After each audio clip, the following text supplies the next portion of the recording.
Bueno, entonces les decía que esta iniciativa se desarrolla en el marco del proyecto de fortalecimiento de la descentralización política y el desarrollo territorial con equidad, que es gestionado por el Congreso de Intendentes junto a la Unión Europea. ¿Tá? Este es el tercer conversatorio de esta iniciativa. En el primero se trabajó en torno a tener un panorama macroeconómico del impacto de la pandemia del COVID-19 en Uruguay, y contó con las intervenciones de Gabriel Odone y Aldo Lema.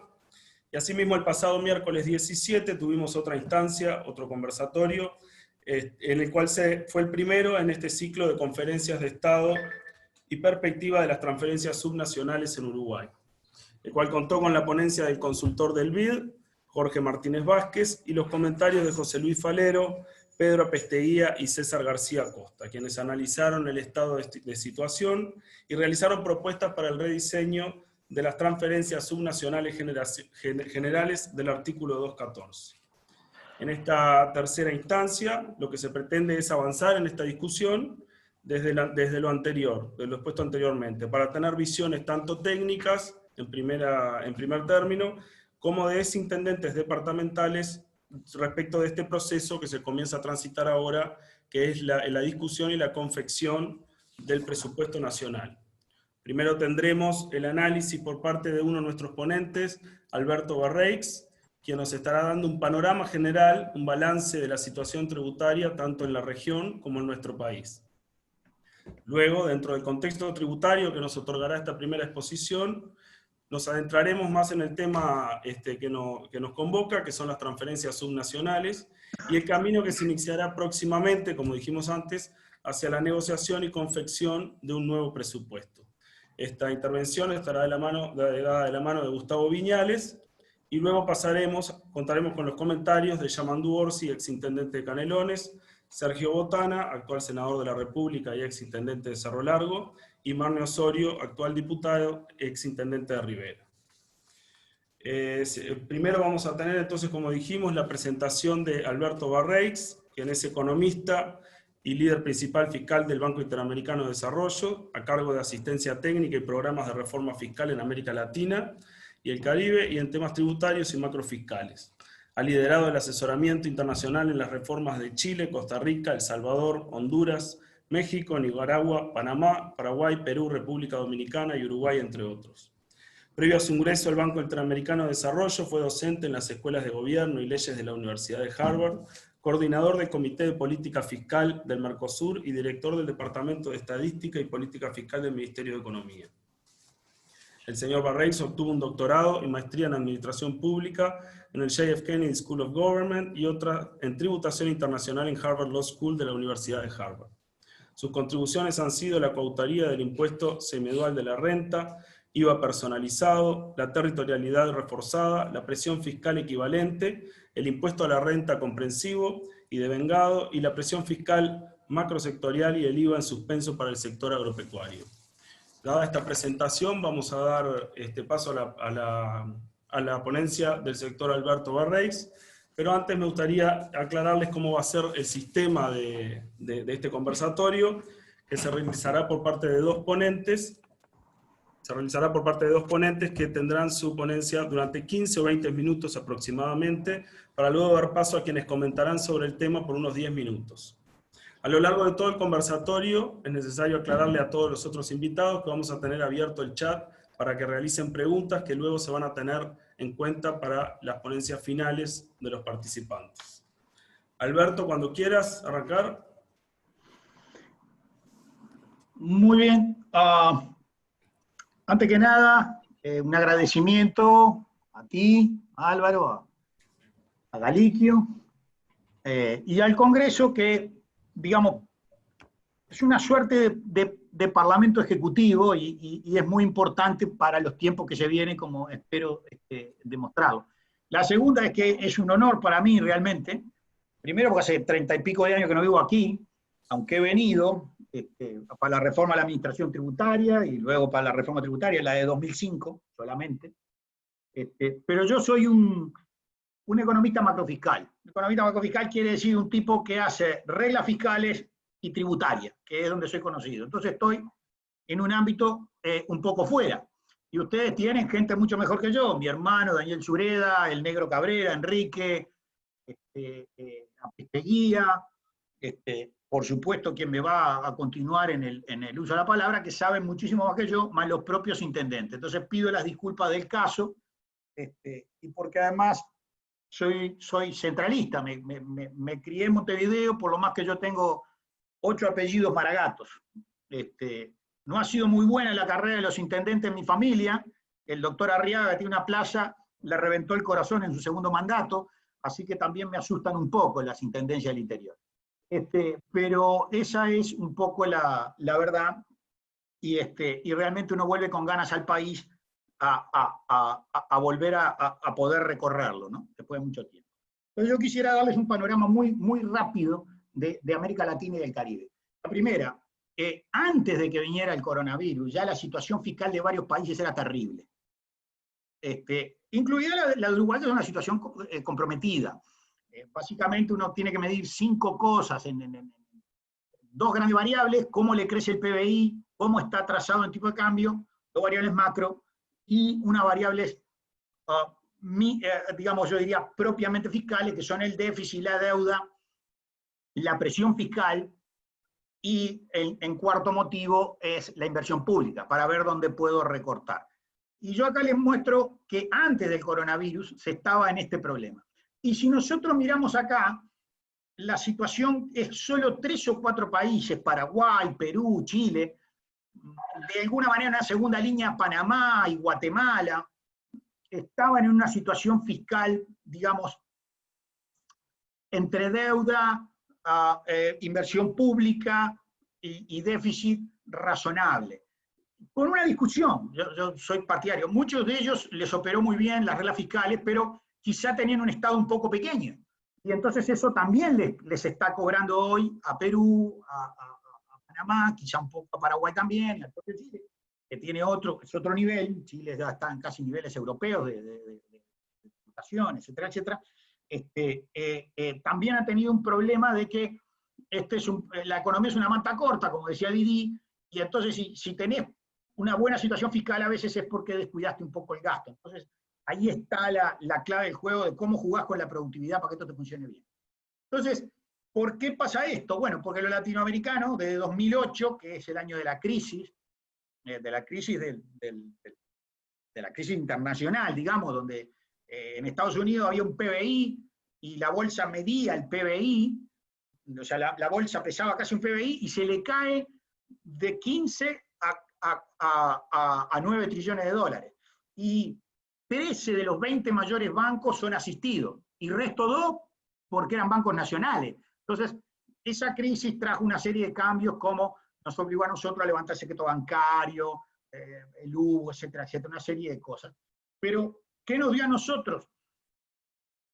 Una suba de las commodities donde gastamos como marineros borrachos. Y eso se ve claramente en la gráfica que yo les estoy mostrando acá, y eso que está tomada solo para gobierno central. Como no quería ofenderlos, no puse al gobierno general para sacar a los gobiernos locales del peso. Pero si ustedes verán, lo que menos subieron fueron los impuestos, subieron menores que el producto. Entonces, pasamos a la próxima, espero que la estén viendo, y esta es la presión fiscal. La presión fiscal de América Latina sí ha tenido, por cambios administrativos, sobre todo, después de los 90, y sobre todo en los 2000, con el Consenso de Washington, ha tenido un aumento de la recaudación en forma importante, y hay 3 pilares. ¿Por qué lo estoy enfocando así? Porque hay 3 pilares que son los fundamentales. Los pilares fundamentales son el IVA, el sistema de renta, porque el impuesto a la renta es un sistema de impuesto a la renta personal, impuesto a la renta de empresa, impuesto a las rentas extranjeras, impuesto a las rentas nacionales en el exterior. Yo le llamo por eso un sistema de impuesto a la renta. Y después las contribuciones a la seguridad social, que acá nosotros tenemos la particularidad en América Latina que tenemos una parte privada, que no hay en casi ningún lado del mundo, excepto los países anglosajones, Estados Unidos y algo del Reino Unido. Y como ustedes verán, tenemos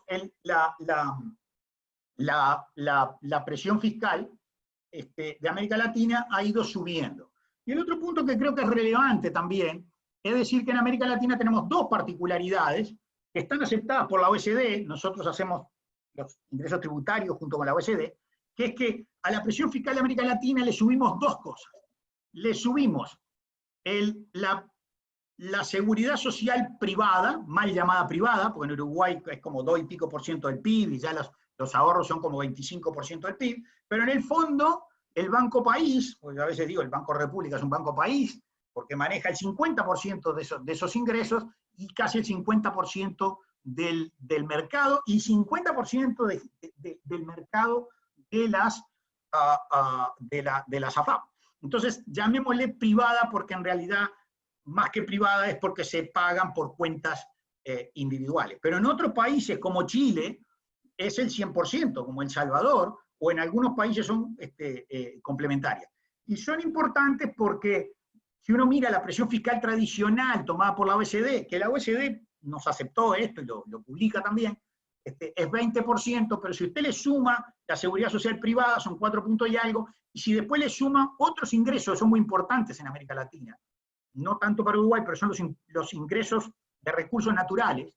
¿De qué estoy hablando ahí? El Canal de Panamá, 3 puntos del PIB, las hidroeléctricas, básicamente Yacyretá, 2 puntos y pico del PIB, pero hay otras más, ni hablar de Ecopetrol o de la propia PDVSA. Nosotros sumamos eso en la presión fiscal, y nos queda la presión fiscal donde ustedes están viendo, y medida por esta manera, tenemos que la presión fiscal del Uruguay, sumándole todo, o sea, acá consideramos también para todos los países lo que sería, vamos a ponerle la caja de jubilaciones profesionales, la caja militar, la caja policial, todo, nos da que nosotros tenemos la segunda presión fiscal más alta de América Latina. Esto está publicado, después se los paso. Pero esto es para que vean que nosotros estamos de alguna manera en alguno de los puntos un poco max out, o sea, como dicen los gringos, estamos cerca del tope, lo que no quiere decir que no se puedan cambiar las estructuras. Pero eso es para tener una idea del promedio general. La otra cosa que tenemos nosotros es que tenemos un nivel de inversión, que son los 2 puntos claves donde uno puede jugar, además del déficit y la deuda, y yo voy a obviar la composición del crecimiento del PBI, que vuelve a ser 2% en el Uruguay, como en los últimos 40 años, y del tipo de cambio, que podemos discutir si está atrasado o no. Esas son las variables fundamentales cuando uno mira una situación fiscal, o un ajuste fiscal, es que no tenemos dónde recortar. Si yo tuviera, por ejemplo, como Ecuador, o como está en un problema hoy, o como Panamá, que no está tanto problema, pero que tenían 9% de inversión pública, aunque yo tenga un déficit fiscal grande y se me vaya, recorto la inversión pública y perderé crecimiento, pero vuelvo a tener, ya no voy a crecer tanto, pero vuelvo a tener un relativo equilibrio fiscal.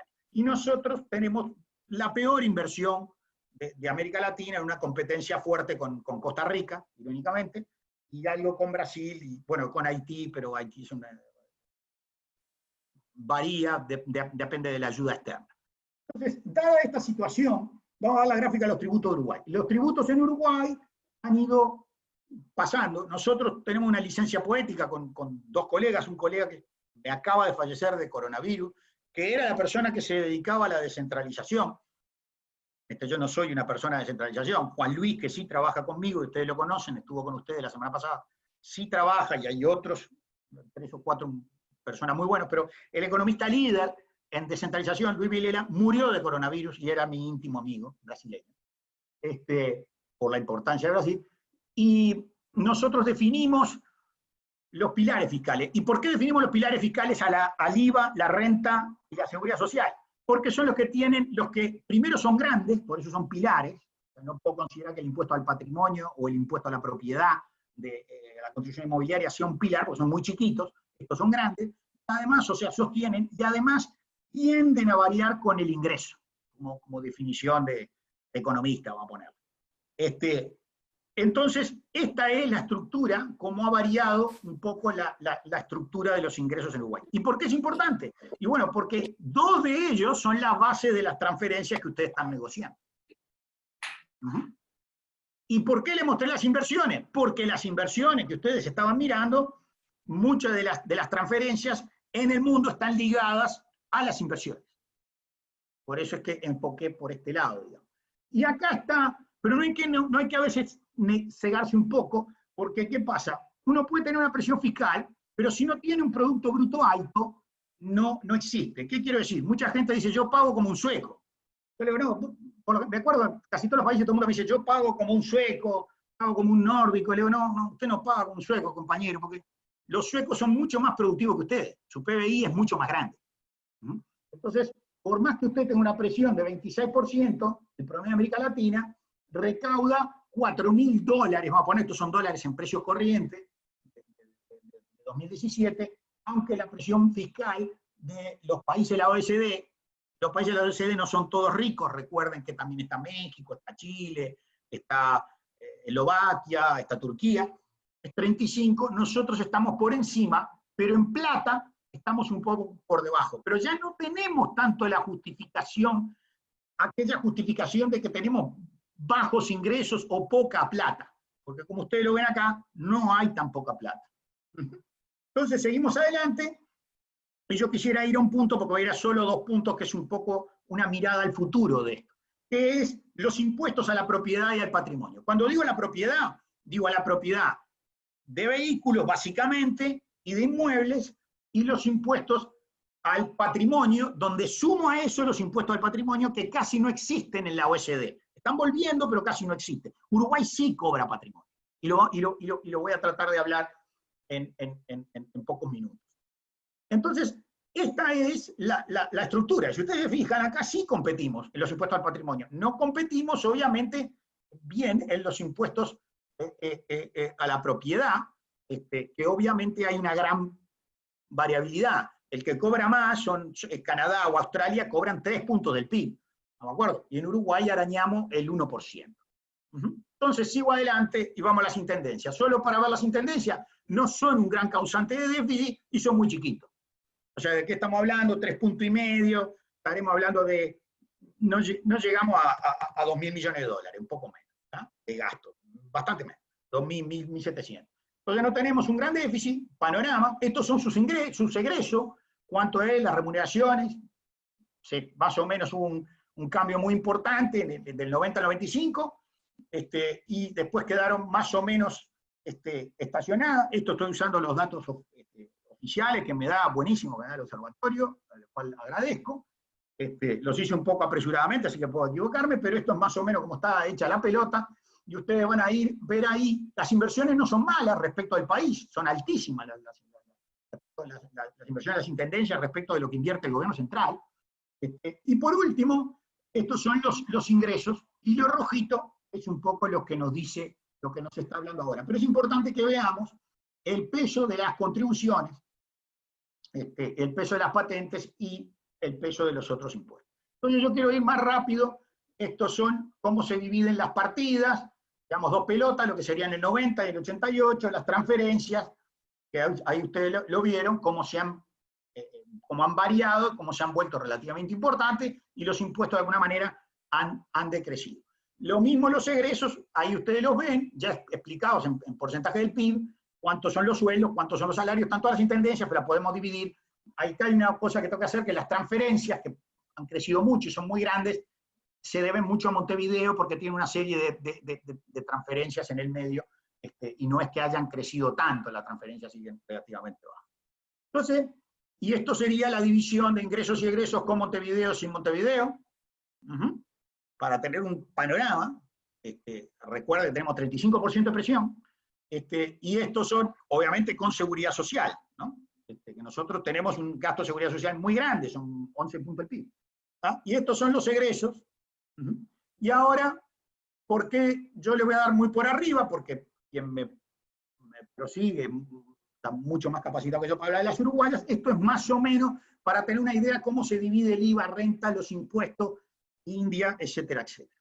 Entonces paso a ir muy rápido para que tengan una idea de los impuestos. Entonces yo quiero hablar de eso, de cómo estamos con los impuestos nacionales. Entonces todos sabemos que tenemos recursos propios, tributarios y no tributarios, las transferencias, que son recursos compartidos con otro nivel de gobierno, y otro tipo de transferencias que en algunos países hay transferencias del exterior, inclusive, o donaciones, etc. Y el tercero es el endeudamiento, que no lo podemos descartar en una pandemia. ¿Por qué? Porque todo el mundo va a salir muy endeudado de acá. Países grandes, los países chicos, y los países del este asiático también están trabajando sobre la base de endeudamiento. Entonces, En recursos propios, que son obviamente los que proporcionan mayor autonomía, y acá empiezo a mirar un poco al futuro, están los impuestos de venta, los selectivos y el impuesto a la renta. ¿Por qué digo que incluyen sobretasas? Porque muchísimos países, y acá miro al futuro, no estoy viendo el corto plazo, los impuestos a la renta, en especial los impuestos a la renta personales, pero también los impuestos a la renta de empresa, buena parte de Europa, yo diría que un tercio de Europa, Estados Unidos, tienen lo que le llaman el piggyback. Se suben los impuestos. De hecho, yo lo pagaba. Yo viví en Massachusetts un tiempo y trabajé allí, y yo lo pagaba, y si uno vive, también parte de mi familia lo paga hoy, porque vive en Virginia, y hay un impuesto. Los impuestos de ventas, a mí no los recomiendo, pero ¿qué pasa? Hoy tenemos la factura, por ejemplo, en Brasil, los gobiernos municipales tienen el ISS, y en Argentina las provincias tienen el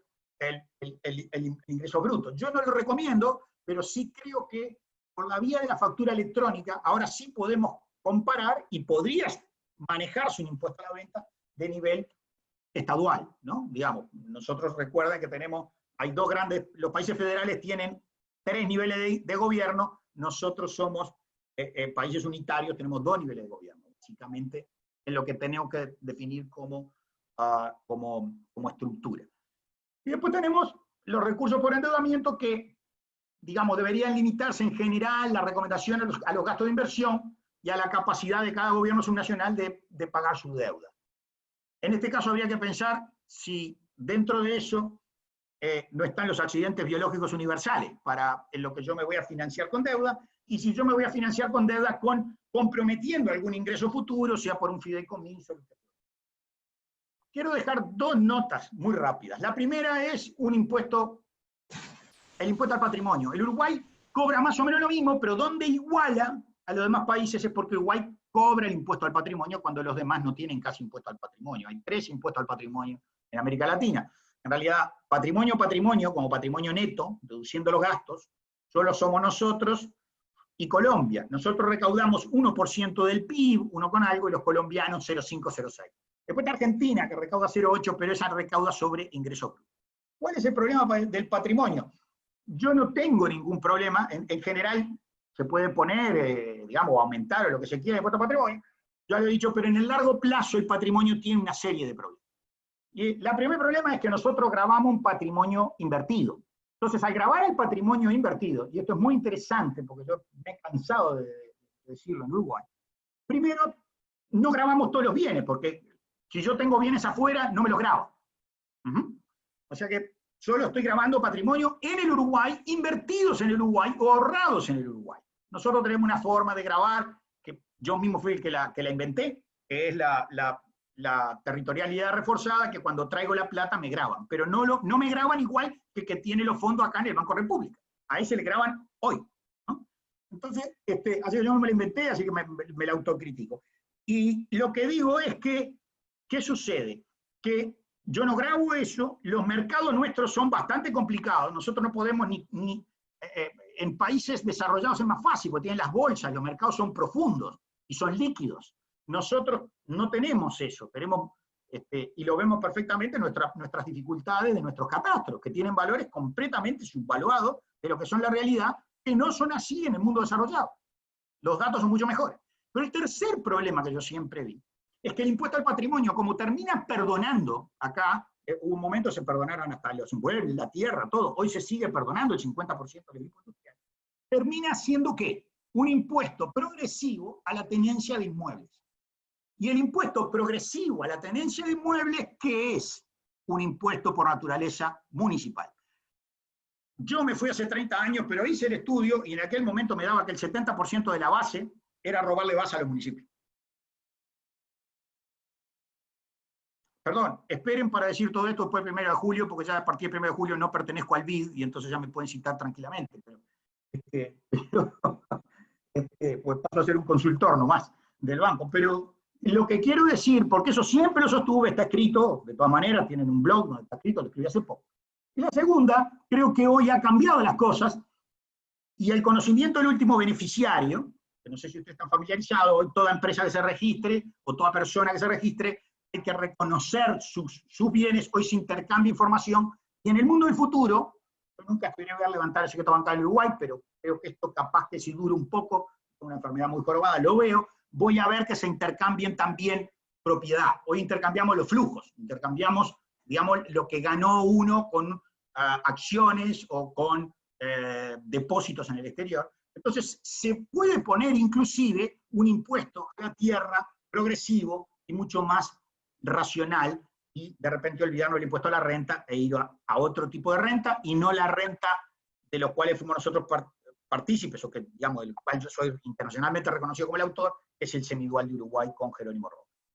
Y el último punto que les quería decir, o sea que este es un punto interesante, los 3 puntos, para una tributación no para hoy, sino para el futuro, ¿no? De ver en qué vamos a coparticipar, los selectivos son coparticipados, las ventas en algunos lugares pertenecen a un nivel muy bajo en el exterior, y hay que tratar de que sea sobre IVA y con un sistema bueno, no tener un impuesto cascada como ingreso bruto, y lo mismo el piggyback de un impuesto a la renta, en particular impuesto a la renta a las personas. Lo mismo tener en cuenta lo del impuesto patrimonial. Y el último punto, que es un punto que debo a un gran amigo, yo le llamo APG porque son las letras de un gran amigo mío, y gran amigo de Daniel también, de mi hermano Daniel Sureda, que es Alberto Perdomo Gamarra. Y entonces yo le llamo que en la regla fiscal, que va a venir, de la cual yo soy hincha, tengo un libro reciente, exactamente, después me dicen que es de redimirme, que después de cobrar tantos impuestos me vino el remordimiento jesuítica, y me puse a poner reglas fiscales por ahí, y he participado ya en 5 reglas fiscales. Y yo le llamo la APG porque hay 3 caminos para la regla fiscal. La primera, el camino a la regla fiscal autónoma. O sea, muchos países tienen una regla fiscal, México, Colombia, que es separada del gobierno central. O sea, los gobiernos nacionales tienen su propia regla fiscal diferenciada. La otra es la P. No es de Perdomo esta vez, como no era Alberto, es de perdidos. Perdidos en el éter, sacame afuera. Era un poco lo que siempre Alberto, yo discutía con él en 2008, cuando presenté un artículo de esto y me pidieron que no volviera más al Uruguay a presentar nada. Decía Alberto, y Alberto me decía, ¿para qué me vas a poner si son 3% del PIB? Y yo le decía, mirá, lo que pasa es que si empiezo a sacar esto, y empiezo a sacar las universidades, y empiezo a sacar, al final la regla sirve para muy poco. Y la última es G, que es estar dentro de la regla general, pero con la edad de Gamarra, tener cierta autonomía. ¿Qué quiere decir? Donde una serie de cosas diferenciales, ¿no? La regla, obviamente, si yo la pongo sobre producto, no la voy a poder aplicar sobre producto. Igual la regla sobre producto en Uruguay, tanto sea el producto ajustado como el producto nominal, no se puede ajustar. Porque no se puede tener una regla ni estructural, ni una estructural que sea de producto. Estamos muy lejos nosotros del crecimiento normal. Estamos a 5,5 puntos, va a ser más obviamente con el coronavirus, pero vamos a ponerle que la estabilidad sea 6 puntos y nosotros crecemos al 2%. O sea que si ponemos una regla que sea sobre déficit o sobre resultado ajustado, no la vamos a cumplir. Entonces, podemos ir a una regla de gasto o algún otro tipo de mezcla en el futuro, o después que se haya un ajuste que nos aproxime al 2% de déficit. Entonces, ¿por qué digo autónoma? Porque yo no puedo poner una regla de gasto directamente, por ejemplo, por poner uno de los tipos, podemos hablar de muchos, porque entonces aprieto al gobierno subnacional a una suerte de enanismo fiscal. Entonces tengo que buscar soluciones, que las hay. Una de ellas es todos los aumentos de recaudación sobre la recaudación normal, que se mide con recaudaciones para el anterior, yo te dejo gastar el 50% en el gasto total o en el gasto corriente. O sea, ¿por qué? Porque los gobiernos subnacionales son, de alguna manera, aunque no tengan las funciones, son países en sí mismos. Y yo tengo que darle una liberalidad y tengo que darle la posibilidad de que de alguna manera aumenten o rebajen su recaudación y que parte de ello les quede y no estar efectivamente. Por eso es una regla general, pero autónoma, con cambios diferentes. Y son cosas muy importantes que yo creo que van a afectar mucho a las intendencias si no se toman en cuenta, y esa es mi experiencia internacional, que después degenera en tener o salir, o tener una regla privada, o una regla específica, y empiezan los problemas. Simplemente les quería decir eso, ustedes son los que tienen la gran experiencia. Mi tío abuelo falleció en el cargo, yo no lo llegué a conocer, fue el intendente de Montevideo, el primero que hizo el acuerdo entre el Blanco Independiente y los herreristas. Falleció Maragato, el doctor Arriaga, siempre decía que un intendente es un emperador, pero sin funciones ni recursos. Yo no sé si es del todo cierto eso, pero esa es una frase que ha quedado en mi familia, y reconozco que la tarea que viene va a ser realmente compleja, y la verdad que les deseo la mejor suerte y muchas gracias por haberme invitado.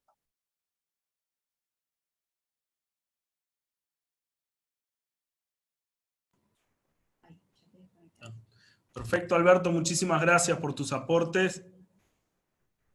Ahora vamos a darle paso a Gustavo Viñales, quien es contador público, egresado de la Universidad de la República, máster universitario en Hacienda Pública y Administración Financiera y Tributaria en la UNED de España. Se desempeña como profesor de maestría y posgrados tributaria en UDELAR y es investigador asociado en el Centro de Investigaciones Económicas. Gustavo, si estás por ahí, te habilitamos el micrófono.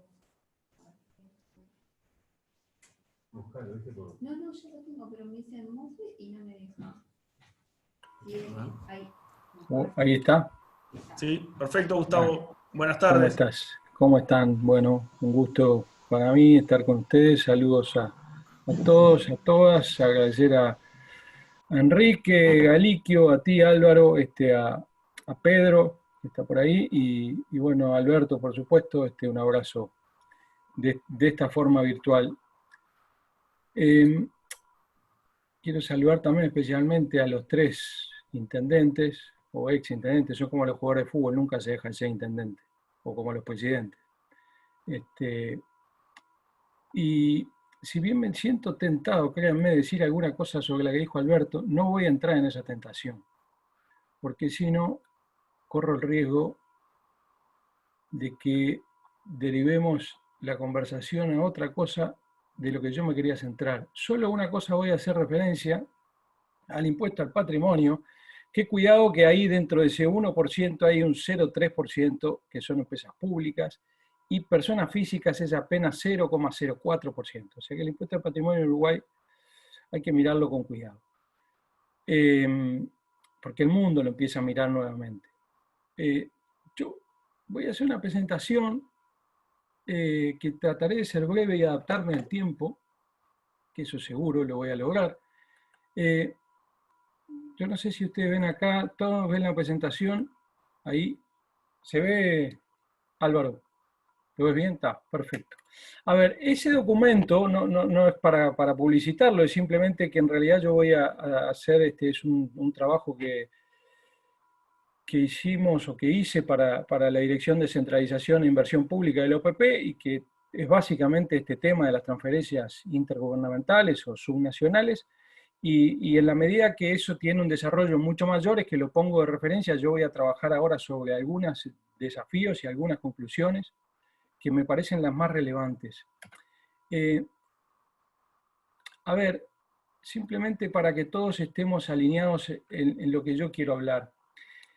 Yo quiero que, y de verdad voy a hacer un esfuerzo por pensar de una manera lo menos teórica y lo más práctica desde el lugar de los intendentes, ¿sí? En cualquiera de los 3, más allá del contexto político actual y más allá del color político que puedan representar cada uno.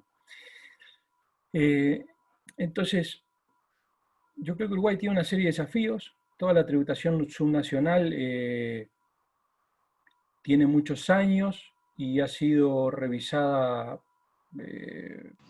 muy poco en la historia contemporánea, digamos, y yo creo que hay algunas cosas que merecen revisarse porque nos van a ayudar a todos a mejorar el sistema en su conjunto, es decir, el sistema tributario en general, el sistema nacional y departamental, y la equidad y la prestación, digamos, de bienes y servicios públicos. Entonces, quiero que entendamos que sumados los ingresos tributarios de los gobiernos departamentales, más las transferencias intergubernamentales, más eventuales ingresos que pudieran tener menores o extraordinarios, venta de un activo fijo o lo que fuera, y los ingresos derivados de endeudamiento, es decir, hacen la totalidad de los ingresos de los gobiernos departamentales, deberían poder garantizar una prestación homogénea, consistente de bienes y servicios públicos para las competencias que le fueron asignadas a los gobiernos subnacionales, y deberíamos aspirar a que tuvieran un estándar y una cantidad y calidad similar para los residentes del país, digamos, distribuidos en el territorio,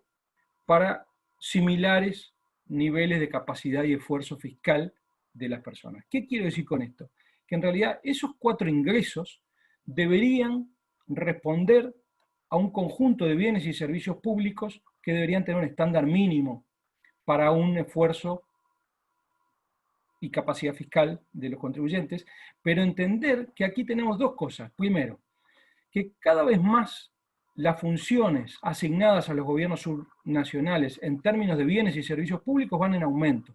¿Por qué? Porque la demandamos los ciudadanos y porque en realidad la van asumiendo los gobiernos departamentales. En el tema de la pandemia es clarísimo.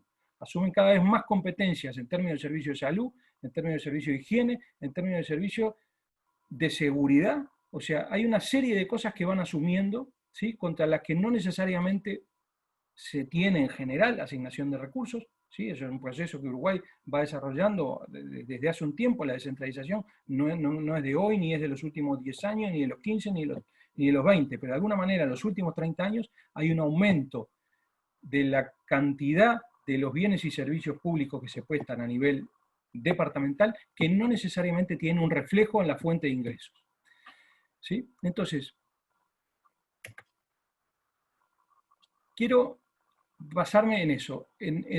Voy a mirar el tema desde el lado de los ingresos, no del lado de los servicios, sino de los ingresos que tienen los gobiernos departamentales. Un tema refiere a la autonomía tributaria, que voy a hablar muy poquito, ¿sí?, pero que tiene que ver con sus potestades en materia de ingresos propios.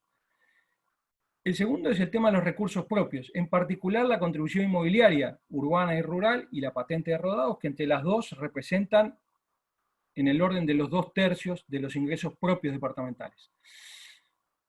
Asociado a los recursos propios, quiero hacer hincapié en la gestión de las administraciones tributarias subnacionales, en la gestión de su administración propia subnacional.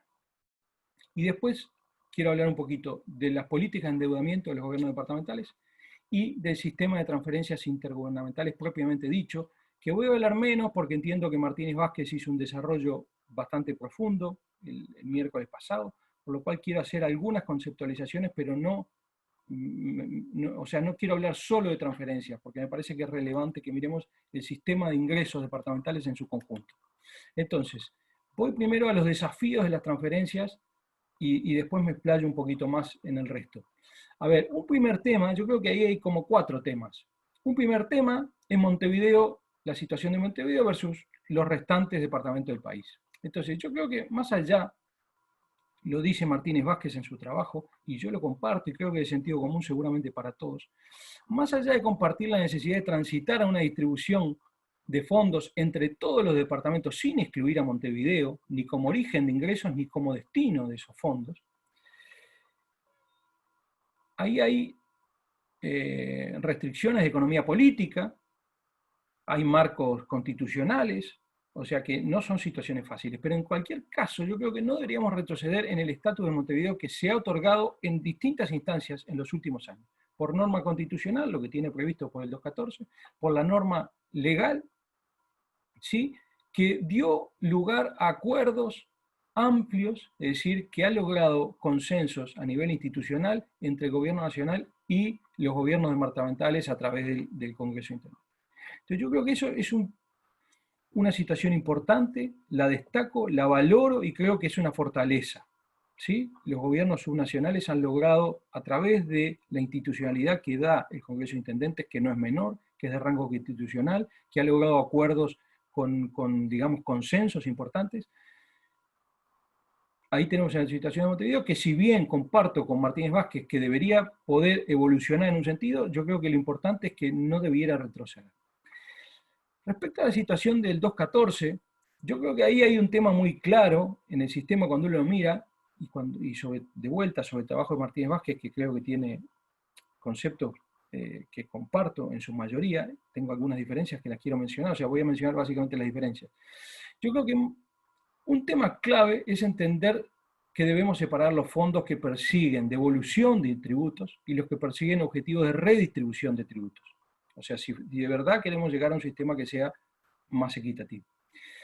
Y ahí Martínez Vázquez habla en su propuesta la posibilidad que potencialmente podría dar el IVA y que finalmente no lo recomienda. Yo creo que Uruguay debería comenzar a revisar la posibilidad de introducir impuestos centrales, o sea, distribuir impuestos centrales por su origen, y en particular me voy a referir al IRPF.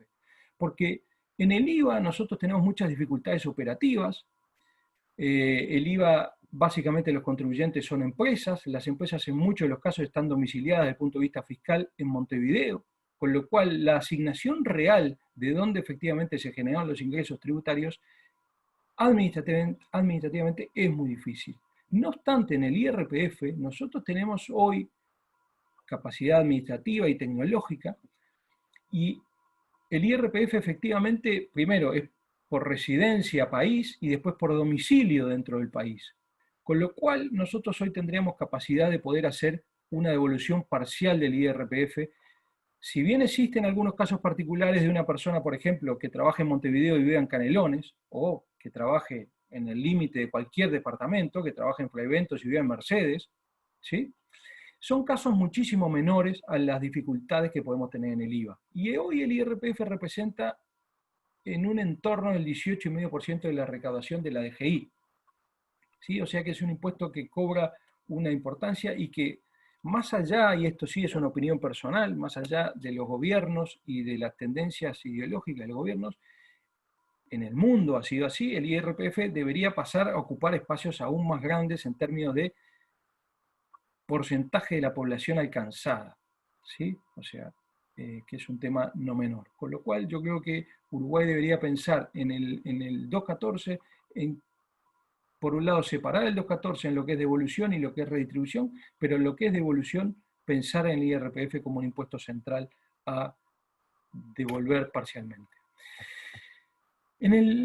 La situación frente al 298 es un poco distinta, y ahí sí tenemos la exclusión de Montevideo como origen y como receptor. Yo creo que hay algo que deberíamos, que es corregir la fórmula de asignación del 33,35 que va a los gobiernos departamentales, con un tema primero que es actualizar los criterios actuales de devolución. Aún mantengamos los mismos criterios de devolución, lo deberíamos actualizar, porque no necesariamente, o sea, cuando uno fija criterios y los estanca, la evolución es dispar.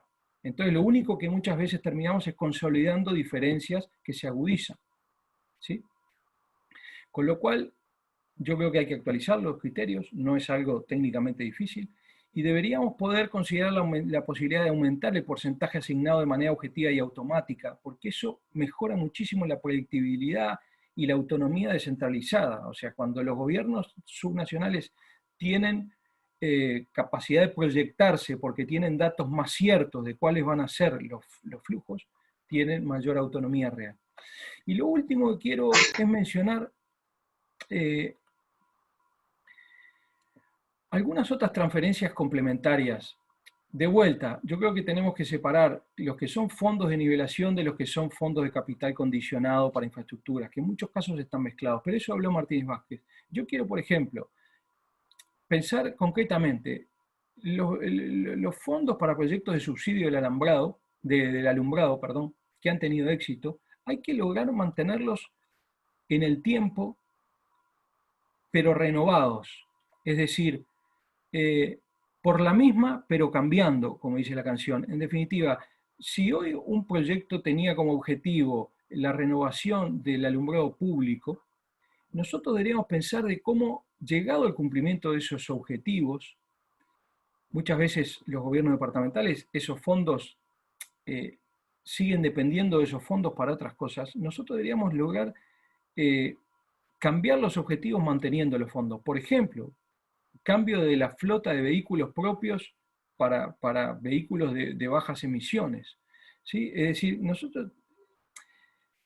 el riesgo muchas veces es de generar fondos o partidas presupuestarias que después de cumplir los objetivos nos cuesta cerrarlas y cambiarlas. ¿Por qué? Porque muchas veces de eso depende el ingreso de dinero. Entonces, el otro caso, por ejemplo, que quiero hablar y que me voy a explayar más a fondo después, tiene que ver con, por ejemplo, lo que fue la experiencia de SUSIBE. Yo creo que la experiencia de SUSIBE fue una experiencia de éxito para el Uruguay en sí mismo, para todos los gobiernos nacionales, departamentales y el gobierno nacional. Pero ahí había, por ejemplo, fondos para gasto de administración de SUSIBE, que deberíamos pensar en partidas presupuestarias para mejorar las capacidades de las administraciones tributarias departamentales, o, ya hablaré de eso, de crear una agencia subnacional más centralizada. Y después hay otro tema que no es menor, y en estos momentos estamos viendo el ejemplo, que es la cuestión de los estímulos transitorios a las actividades productivas y la coordinación entre el gobierno central y los gobiernos subnacionales. Por ejemplo, en el caso de la ley de remates y movientes, el gobierno central en su momento genera un beneficio para los productores devolviendo lo que habían pagado los gobiernos subnacionales. Cuando uno mira eso objetivamente, desde el punto de vista de la gestión administrativa tributaria, si es en el corto plazo, uno lo puede entender. Cuando va al largo plazo, es algo que solo tiene ineficiencias, es decir, tiene ineficiencias para el productor, que tiene que pagar un impuesto, tiene ineficiencias para el gobierno subnacional, que gestiona y cobra el impuesto, y después el gobierno nacional lo devuelve. O sea, en un impuesto que en teoría termina teniendo recaudación cero, hay 3 agentes que de alguna manera tienen todos los costos administrativos de ese impuesto. Entonces, si eso ocurre un año, está bien, pero si se extiende el tiempo, claramente, o el gobierno central deberá tener, digamos, sistema de promoción para los productores por otro vehículo, o efectivamente eliminar el impuesto y devolver con transferencia por devolución de fondos, ¿sí?, a los gobiernos subnacionales. Ahora acaba de ocurrir lo mismo con una exoneración parcial o una rebaja de la alícuota de la contribución inmobiliaria rural por la sequía. Está bien, es entendible, pero no es el instrumento de la contribución inmobiliaria para una actividad que lo que generó o la dificultad que tuvo para el productor fue disminuir su rentabilidad. La contribución inmobiliaria, ahora lo vamos a ver, no está vinculada a la rentabilidad. Entonces, el gobierno central muchas veces utiliza gobiernos subnacionales para compensar o promover actividades productivas. Y ahí yo creo que deberíamos corregirlo porque no estamos entendiendo el fondo conceptual de algunos tributos subnacionales. Entonces, voy a enfocarme ahora en el tema de los ingresos tributarios subnacionales. Primero, un tema no menor tiene que ver con la autonomía tributaria. La autonomía tributaria tiene, ahí en el documento me explayo bastante, tiene una historia en Uruguay que no es lineal, que ha aumentado y disminuido. Yo creo que dar ese debate hoy no sería oportuno, o sea, creo que efectivamente no transita, o sea, daría muchísimo esfuerzo para obtener poco. Es decir, yo mantendría los fundamentos técnicos de los tributos, principalmente la contribución inmobiliaria y la patente de rodados, y el grado de relativa autonomía actual, tratando de lograr un mejor balance entre fortalecer estos recursos propios, y ahora voy a decir cómo, y las transferencias subnacionales. Los recursos propios, yo les decía, la contribución inmobiliaria y la patente de rodados representan algo así como 2/3 en general a nivel nacional de los recursos propios de los gobiernos subnacionales. Ahora bien, ambos impuestos son impuestos que tienen, o sea, son denominados impuestos reales. No importa quién es la persona jurídica o física dueña de los bienes. Ni siquiera son impuestos que estén concebidos con un grado profundo de equidad. Es decir, una persona puede tener distintos vehículos y sin embargo paga distintas patentes de rodados, pero no las suma, o sea, no tiene bases imponibles que se sumen o tasas progresivas. La contribución inmobiliaria es lo mismo. No importa si adentro de un inmueble vive una persona, 5 o 10. En realidad lo que paga es por determinadas características del inmueble. ¿Por qué? Porque están basados, son impuestos muy antiguos, existen desde hace muchísimos años, digamos, sobre todo la contribución inmobiliaria, viene naturalmente antes de que el Uruguay, en nuestro, digamos, territorio, antes de que fuéramos un país independiente. Tiene una lógica del principio del beneficio, es decir, la contribución inmobiliaria vinculada a una serie de beneficios que reciben los residentes: limpiezas, seguridad, urbanización, etcétera, etcétera. La patente de rodados es lo mismo, es un beneficio vinculado al tránsito vehicular, al sistema, a los estacionamientos, al espacio, digamos, urbano que las ciudades le han dado a los vehículos. Entonces, no son impuestos vinculados a sus rentas potenciales, sino que son impuestos que están destinados a recaudar, es decir, el principio de suficiencia y de recaudación es importante. Hay otros impuestos que tienen principios más importantes en términos de distribución del ingreso, como podría ser el impuesto de patrimonio o de contralor más que de recaudación. Estos son impuestos que están claramente destinados a recaudar sobre una base del principio del beneficio. Entonces, cuando yo digo, se generan sistemas de promoción para actividades incluso productivas, yo no estoy diciendo que no, pero sobre la base de la contribución inmobiliaria, están mal enfocados cuál es la herramienta para el objetivo. ¿Sí? Entonces, lo mismo nos pasa cuando hay estímulos, por ejemplo, que ocurrió en algún caso, a una tentación a decir, bajemos de la patente de rodados a determinados vehículos híbridos o eléctricos de bajas emisiones.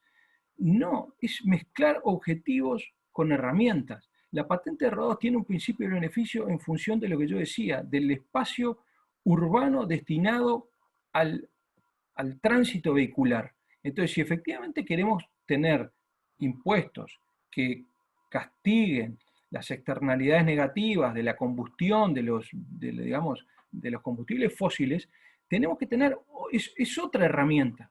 ¿Sí? O sea, porque ahora está pasando, por ejemplo, si ustedes ven en la prensa, hay supermercados que ponen plazas para carga libre de electricidad en los autos eléctricos, ¿no? Entonces ponen 1 o 2 plazas. Yo pregunto, es una pregunta de sentido común, ¿cuánto puede durar eso? Nada, un tiempito hasta que los autos de bajas emisiones pasen a ser un porcentaje relativamente importante dentro de la flota total de vehículos. Bueno, lo mismo pasaría si nosotros buscamos sistemas de beneficios a través de la patente de rodados para el cambio de la flota. Eventualmente podemos tener otro impuesto para gravar los autos a combustión, pero la patente de rodados deberá seguir siendo la patente de rodados. El otro tema que me importa muchísimo, y aquí incluso he puesto algunas ideas en el documento, tiene que ver con el tema de las administraciones tributarias subnacionales. Cuando yo pregunto en clase a estudiantes de maestría tributaria, o sea, no es que le pregunte a mi madre, es que cuando uno agarra gente que supone que se dedica a esto y pregunto ¿cuántas administraciones tributarias hay en el Uruguay? La primera reacción es 1 o 2, DGI, BPS. La tercera es incluir a la aduana. Pero casi nadie se le ocurre decir hay 19 administraciones tributarias subnacionales. Ahí cuando me pongo en el pellejo de los intendentes, y por eso decía yo quiero intentar hablar de los intendentes, es muy difícil para los intendentes gestionar administraciones tributarias. Primero, los costos de mejorar la administración tributaria en general son, digamos, los costos los paga, son ciertos y de corto plazo, y los beneficios son difusos y de largo plazo. O sea, hacer un esfuerzo en mejorar la administración tributaria, que es una manera más eficiente de recaudar, a mis vecinos, es muy complicado. Con lo cual es muy difícil. Hay algunos casos que son muy visibles. Por ejemplo, hace algunos años, hace poco, hubo en algún momento una movida para generar un sistema con la patente de rodados. Técnicamente no fue una amnistía, finalmente se llegó a alguna solución un poquito más, desde el punto de vista, digamos, conceptual, técnicamente más valiosa, a mi juicio, o sea, no se llegó a una amnistía. Pero ¿por qué pasa eso? Yo muchas veces lo he hablado con gente amiga, es decir, yo me supongo que el intendente agarra las deudas a cobrar por patente y ve el valor potencial que tienen esos vehículos, autos o motos, y dice, esto no lo vamos a cobrar nunca más. O sea, resolvemos algo para que paguen algo hoy, o estamos, digamos, destinados a mandar a incobrables estos créditos. Yo le pregunto a todos los que están, a los intendentes, pero a todos, en la situación hoy de pandemia, la gente ha tenido dificultades y deja de pagar algunas deudas.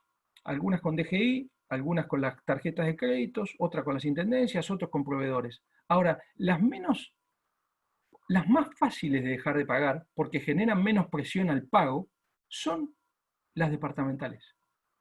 La DGI saca sistemas de beneficios, pero lo publicita y lo hace de alguna manera como diciendo, es importante tener la situación regular con DGI. El BPS le pasa similar. El otro día fui a la peluquería, una pequeña empresa.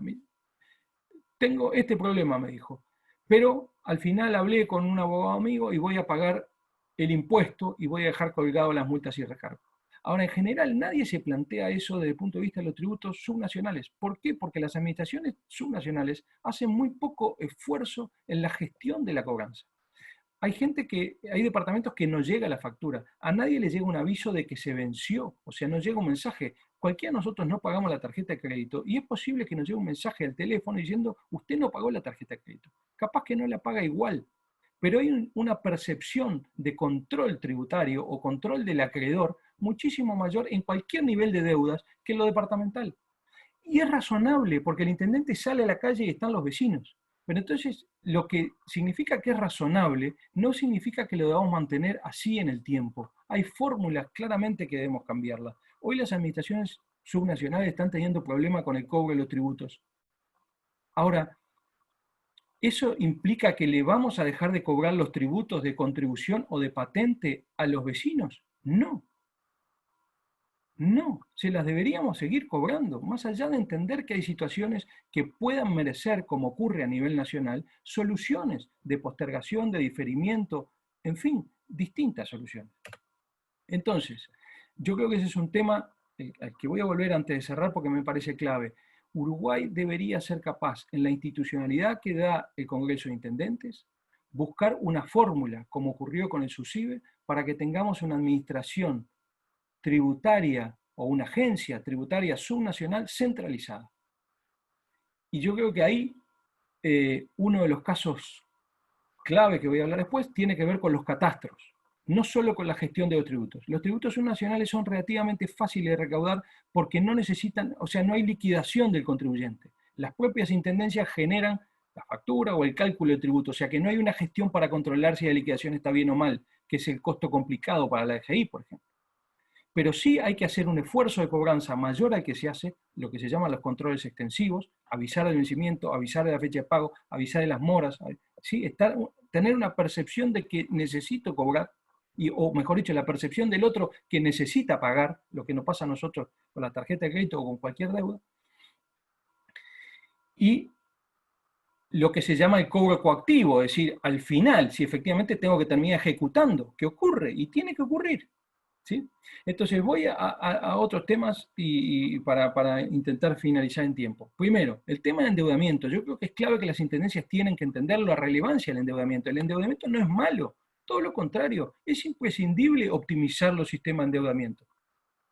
Entonces ahí yo creo que hay dos temas. Uno, el tema de la deuda pública departamental eventualmente, que es muy excepcional y no ha ocurrido y realmente es excepcional, debería tener una coordinación con el Poder Ejecutivo. Pero son casos que no están en la cabeza.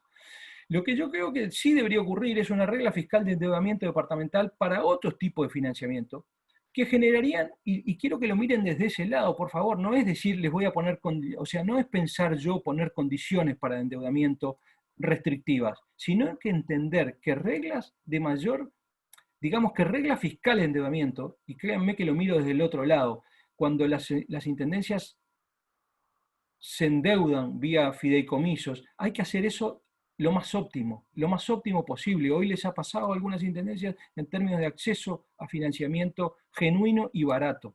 O sea, tiene que ser genuino, ¿sí? Pero tiene que ser barato en tiempo, en el costo de las estructuras y en las tasas. Si de verdad nosotros logramos mejorar los sistemas de endeudamiento con reglas fiscales sencillas, pero que den más transparencia y más certeza, vamos a lograr sistemas de endeudamiento más fáciles y de tasas más baratas. Y eso no es menor. Y lo otro que quiero hablar finalmente, que Uruguay se lo debe, y yo creo que de vuelta se puede hacer en el marco de la institucionalidad que da el Congreso de Intendentes, pensar una reforma tributaria subnacional que obviamente no tiene que ser obligatoria porque hay que mantener las autonomías subnacionales. Pero hay impuestos o tasas, tributos en general, que tienen algunos departamentos, que todos sabemos que están en desuso, mal gestionados, responden a una lógica original que tal vez hoy no existe o existe parcialmente, pero se ha distorsionado. Y hay claramente algunos otros impuestos o tributos que Uruguay debería poder empezar a pensar que tienen mucha mejor y mucha mayor aplicación en la realidad. Entonces, que se podrán hacer, porque ahí tenemos cuestiones constitucionales, si está dentro de las potestades y la de autonomía de los departamentos, o se tendrá que hacer por ley nacional, en acuerdos en el Parlamento, que también se puede hacer. Finalmente la contribución inmobiliaria rural es una ley nacional, y ahora le van a bajar la alícuota en una ley nacional que alcanza algunos departamentos.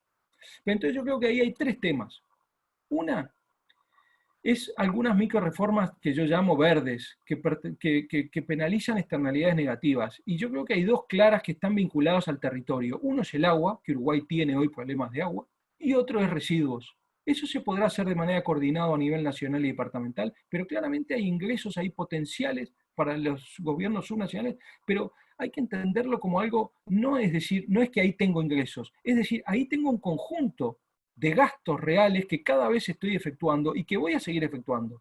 Entonces tengo que asociar los ingresos. O sea, los gobiernos subnacionales tienen un desafío muy importante en el tema residuos y en el tema calidad del agua. Es una realidad. Así como Chile tiene impuestos verdes en calidad del aire, y hay algunos que son, digamos, para afectaciones globales, y uno dice, bueno, yo no me voy a meter en esos temas globales porque no me importan, pero en sí en mi territorio, la emisión de micropartículas es un problema del territorio. Bueno, la contaminación del agua es un problema del territorio, y los residuos es un problema del territorio.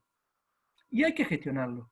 Y a lo otro que voy es a otros dos casos. La tasa de turismo, hace poco se discutió en Uruguay, algunos casos, tienen que entender los gobiernos subnacionales, aún vayan por una ley nacional, porque si efectivamente esto no es una tasa, y que yo creo que no es una tasa, es un impuesto, no tendrían potestad, pero se puede ir por ley nacional. Todos los destinos turísticos del mundo más comunes, seguramente todos ustedes pagaron tasas de turismo en muchas ciudades capitales del mundo o en muchos destinos turísticos y ni se enteraron. Lo pagaban en hoteles y en restaurantes. Pero entre otras cosas, el contribuyente, que son los agentes turísticos, todos lo quieren. Porque en realidad esos destinos, esos fondos se destinan a promover el turismo local. Entonces, es posible que no sea válido para todos los departamentos, pero sí es válido para todos los destinos turísticos, sean grandes o chicos de los distintos departamentos. Y esto están de acuerdo los principales contribuyentes, que son los agentes turísticos. Los privados turísticos lo quieren, porque los fondos se destinan para eso. Y les puedo dar la lista de todas las ciudades del mundo, los destinos turísticos, en todo el mundo funciona. Y el otro tema no menor es el retorno por mayor valor inmobiliario que viene atrás de los planes de ordenamiento territorial. Es relevante, en todo el mundo eso es relevante, porque hoy los planes de desarrollo territorial son clave en términos de cambio climático y de gestión del territorio frente a los nuevos desafíos que presenta el cambio climático. Entonces ahí claramente hay actores ganadores y perdedores en el territorio y eso debe generar un ingreso. Después, yo es lo que le había hablado de las restantes partidas presupuestales, entonces quiero ir a un resumen de todo. Hay que diseñar un sistema que sea un sistema de transferencias nacionales que tenga un patrón de distribución progresivo, ¿sí? Es decir, que la balanza fiscal de cada departamento, o sea, que el más pobre no sea que él recibe menos, sino que el más rico efectivamente reciba menos, y que a su vez promuevan un esfuerzo fiscal local. Hoy lo que ha ido pasando, que claramente el desafío de los gobiernos subnacionales de mejorar su esfuerzo fiscal local es muy complejo, porque es un desafío, la economía política de eso es inviable. Claro que es mucho más fácil negociar cada X periodo de tiempo transferencias intergubernamentales, pero tenemos que ir a un mix, es absolutamente imprescindible ir a un mix. Entonces, uno de los temas es contribución inmobiliaria. Hay dos trabajos, se los recomiendo, yo los trato ahí, pero están en la publicación de OPP, del repositorio de documentos, y están en el CEF, el Centro de Estudios Fiscales también, que tienen que ver con la contribución inmobiliaria rural, con el cambio de entender los atributos de valor que tienen los inmuebles. Es decir, Uruguay sigue utilizando para atributos de valor de inmuebles rurales un indicador del año 68, como es el CONIAT, que solo considera lana y carne ovina y bovina en pie. Pero desconocemos turismo, minería, lechería, agricultura. O sea, entender que efectivamente tenemos que ir a un sistema objetivo de actualización cuasi permanente, pero que a los intendentes les sea más fácil la discusión con los contribuyentes. Después pueden elegir cuál alícuota, porque en realidad lo que estamos hablando es la base imponible. Uno después puede decir, pongo alícuotas progresivas o no pongo alícuotas progresivas, pongo alícuotas bajas, altas o lo que fuera. O sea, después defino cuánto quiero recaudar. Pero yo tengo que hacer, yo en sentido amplio, un gobierno departamental, tengo que pensar que mi sistema de contribución inmobiliaria tiene que tener bases imponibles equitativas, que puedan ser defendidas en público, que puedan salir en la tapa del diario que va a haber cambio y que no sea un problema. Ahora, eso es un problema hoy. Si se logra hacer en un marco agrupado de Congreso de Intendentes bajo una gestión global, nacional, que dependa de las intendencias, pero que esté centralizada, o sea, que permita tener tecnología, capacidades humanas, o sea, que sea una DGI subnacional y que mejore los catastros. O sea, la única manera de mejorar la equidad en el sistema de los ingresos departamentales hoy es a través de la contribución inmobiliaria principalmente y de la patente de rodados en segundo caso. Y la contribución inmobiliaria es los catastros. Es decir, necesitamos catastros con técnicas de atributos de valor que estén vigentes y que estén actualizadas. Lo mismo para la contribución urbana. ¿Sí? Hay ganadores y perdedores, pero después uno resuelve. Es posible que la decisión política es la que va a resolver, pero las bases imponibles son más equitativas. Lo otro, lo que yo le decía a las administraciones tributarias, señores, hay que evitar las inequidades. O sea, no hay peor impuesto que el que se paga mal, que el que tiene costos de gestión para el contribuyente. Hay que tener impuestos que sean simples, sin costos, y que efectivamente la administración tributaria preste un servicio. Esto hay que verlo, hay que cambiar la mirada. Las intendencias hoy deben cambiar la mirada de su administración tributaria. Y lo otro es el tema del endeudamiento. Hay que buscar que hoy el endeudamiento es subóptimo, no es óptimo. ¿Por qué? Porque entre otras cosas no son visibles las certezas que sí tienen los gobiernos subnacionales para los potenciales inversores que compran, digamos, que finalmente terminan invirtiendo en esos productos financieros. Eso hay que mejorarlo, ¿sí? Y una regla fiscal de endeudamiento ayudaría. Me pasé 5 minutos. Nada, esto es un mensaje que quedará ahí. Yo creo que claramente hay que mirar quién gana y quién pierde con los cambios. Nosotros debemos ir a un sistema de que efectivamente haya mayor equidad en el acceso a servicios. Los instrumentos de los gobiernos departamentales no son muchos, entonces hay que pensar y elegir los 2, 3, 4 y trabajar sobre ellos para mejorar, potenciar el ingreso y mejorar la equidad.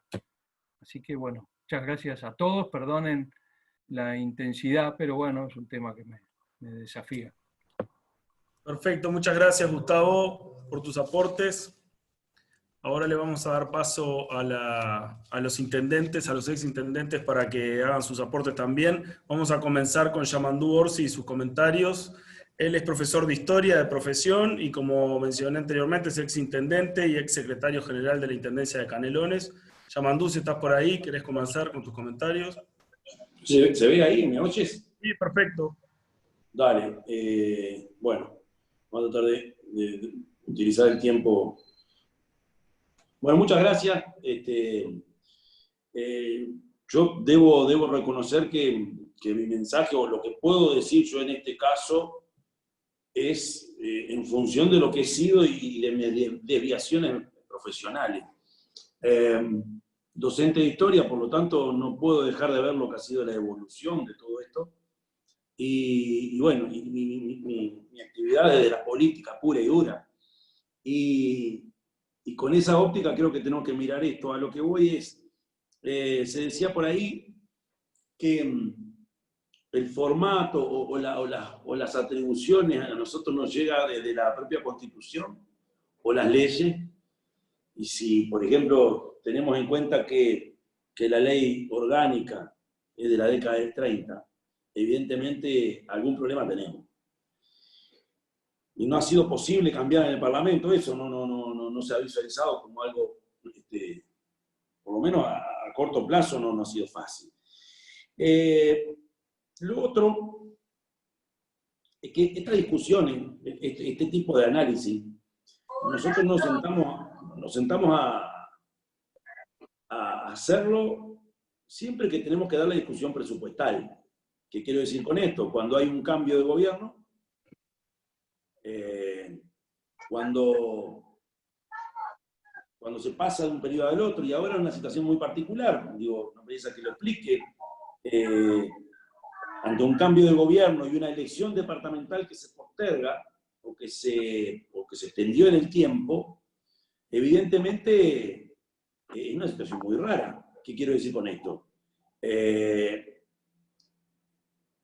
Normalmente los intendentes son electos y en esos meses, en esos pocos meses de diferencia o de espacio, se da la discusión muy intensa, pero se da. Y ahora nos encontramos con una elección que se postergó y que va a agarrar a quienes se van, que son suplentes en su mayoría no todos. Por lo tanto, evidentemente estamos en una situación de nueva anormalidad institucional en el país. Y yo creo, también con esa visión histórica, que en este país se llevó adelante, o ocurrió, una transformación del Estado casi imperceptible, o de aquella famosa reforma del Estado, la más importante, estoy convencido, la más contundente fue la transformación que se hizo en la relación gobierno nacional, gobierno departamental.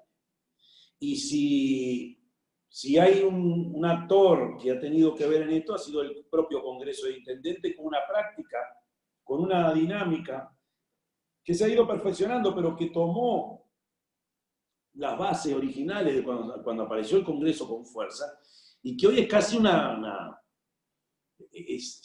casi una religión aquello de llegar a los acuerdos sí o sí. No nos pasa por la cabeza llegar a acuerdos nada menos que en estos temas. O, por ejemplo, no nos pasa más por la cabeza el tener una relación muy irregular con el gobierno nacional. Por ejemplo, yo cuando entré como secretario general ya en el 2005, si le pagaba a los entes bien y si no, lo mismo. Si cumplía los compromisos, no había compromiso de nada. Y a lo largo de todos estos años, pero también sé que los veteranos intendentes han ido aportando, hemos ido incorporando una dinámica y un compromiso no escrito, o muy poco escrito, donde nos hacemos cargo y somos responsables desde las intendencias, incluso firmando compromisos de gestión, e incluso admitiendo y tratando de superar aquello que en algún momento escuché hablar de, por ejemplo, la pereza fiscal, que creo que escuché a Gustavo en algún momento hablar. Hoy las intendencias son otra cosa. Hoy la relación centro-territorio ha cambiado. Si uno tuviera que decir dónde empezó esto, yo creo que empezó en las necesidades de cada lugar. Todos vinimos al Congreso de Intendentes con nuestras mochilas y ahí fuimos transformando el Estado. Y capaz que, sin duda, lo más visible sea lo del SUSIBE. Y creo que no es para menos. Yo creo que aquello que parecía un imposible, hoy ya no es solo el haber superado aquello que era bastante irregular. Hoy estamos viendo que tenemos en nuestras manos una herramienta formidable que no solo resuelve el tema tributario, sino que también nos permite tener una espalda que antes no teníamos, nos permite darnos cuenta del potencial que tenemos avanzando en estos acuerdos, nos permite imaginarnos, y ahí voy a la última intervención, imaginarnos una gestión también para otros tributos, y lo hemos conversado. Este tema de una agencia de gestión para los otros tributos, incluso la contribución inmobiliaria, ya lo hemos conversado y sin duda fue a partir de la experiencia del SUSIBE. Medio que agarramos viento en la camiseta y empezamos a decir, ¿por qué no? Si tenemos como decía un compañero que hoy tiene otras responsabilidades, si tenemos este pequeño banco municipal que en algún momento, no tan pequeño, que nos imaginamos en algún momento que es el SUSIBE, ¿por qué no pensar en una gestión de tributos, de otros tributos, también de manera un poco más coordinada, por no decir centralizada? Creo que hay que animarse. Hoy estamos mostrando que tenemos uñas para esto, que somos capaces a ver, sin ley, sin una constitución que sea clara, somos capaces, a partir de los acuerdos, a partir del acuerdo, que era la tercera forma que decía Barrés que existía, a partir de los acuerdos somos capaces de transformar ese mito, o aquella idea de que repito, de aquella pereza de no innovar, y sin embargo fuimos capaces de innovar tanto que, por ejemplo, hemos podido echar mano, por ejemplo, a partir de lo deducible, a fideicomisos, que antes era una cuestión muy difícil de pensar o de imaginar. Así que lo primero, el valor del Congreso y la posibilidad de generar institucionalidad dentro del Congreso, que sin duda nos va a permitir hacerle frente a algo que nos viene pasando de hace décadas, que es ir asumiendo responsabilidad. Yo cuando escuchaba de todas las responsabilidades que hemos ido adquiriendo, yo pongo siempre el ejemplo de los guardavidas. ¿A quién se le ocurre hoy que los guardavidas no sean responsabilidad departamental? Y a mí me ¿por qué? Hoy a nadie se le ocurre que no exista un centro coordinador de la emergencia dirigido por la Intendencia. Ya no hablamos de que la seguridad no tenemos nada que ver, que sea un problema del gobierno nacional, nosotros no nos hacemos cargo. Hoy nos entramos a hacer cargo cada vez más, hoy y antes también. Entonces, si eso está pasando, si además se da la particularidad de que esta crisis, ya desde el arranque, ¿no? Al primer mes, cuando en aquel marzo, ya en abril, el guascazo en la baja de la recaudación se sintió. Y no porque la economía se haya afectado tan de golpe, sino que lo primero que hace el ciudadano es, bueno, lo primero que hace es no pagar, o lo último que paga es el tributo departamental. Entonces, ante esta realidad tan particular, que yo decía, esta nueva anormalidad en la que estamos, donde hay una crisis sanitaria que nos revolcó, ante una postergación de las elecciones departamentales, con lo que dije al principio que sucede, que estamos desfasados, dar en profundidad esta discusión y generar propuestas para este presupuesto, propuestas nuevas, creo que es de un riesgo y de un peligro desde el punto de vista político, que creo que es imperdonable si sufrimos algún traspié. Para ser más claro, no creo que el mejor momento para dar una discusión sobre los componentes de los tributos y de las transferencias nacionales, que es el centro de la cosa, sea en el periodo preciso de la votación del presupuesto, y menos en este periodo. Por esto de la postergación y por la crisis sanitaria que estamos viviendo, donde ya hemos escuchado, incluso hasta con aceptación, y me gusta que pase, que algunos ministerios consideran que los brazos ejecutores de sus políticas tienen que ser las intendencias. Entonces, toquetear mucho las perillas en este momento, si es inconveniente siempre que hay un cambio de gobierno, en este momento creo que puede ser más que peligroso. A lo que voy es demasiado rica la discusión, demasiado bueno lo que puede terminar pasando si nosotros entreveramos en la discusión parlamentaria criterios de cambio que generen inequidades o que podamos imaginar que generan. Porque no dan los tiempos, porque me parece que genera en lo que es la interna del Congreso de Intendentes ruidos. Entonces,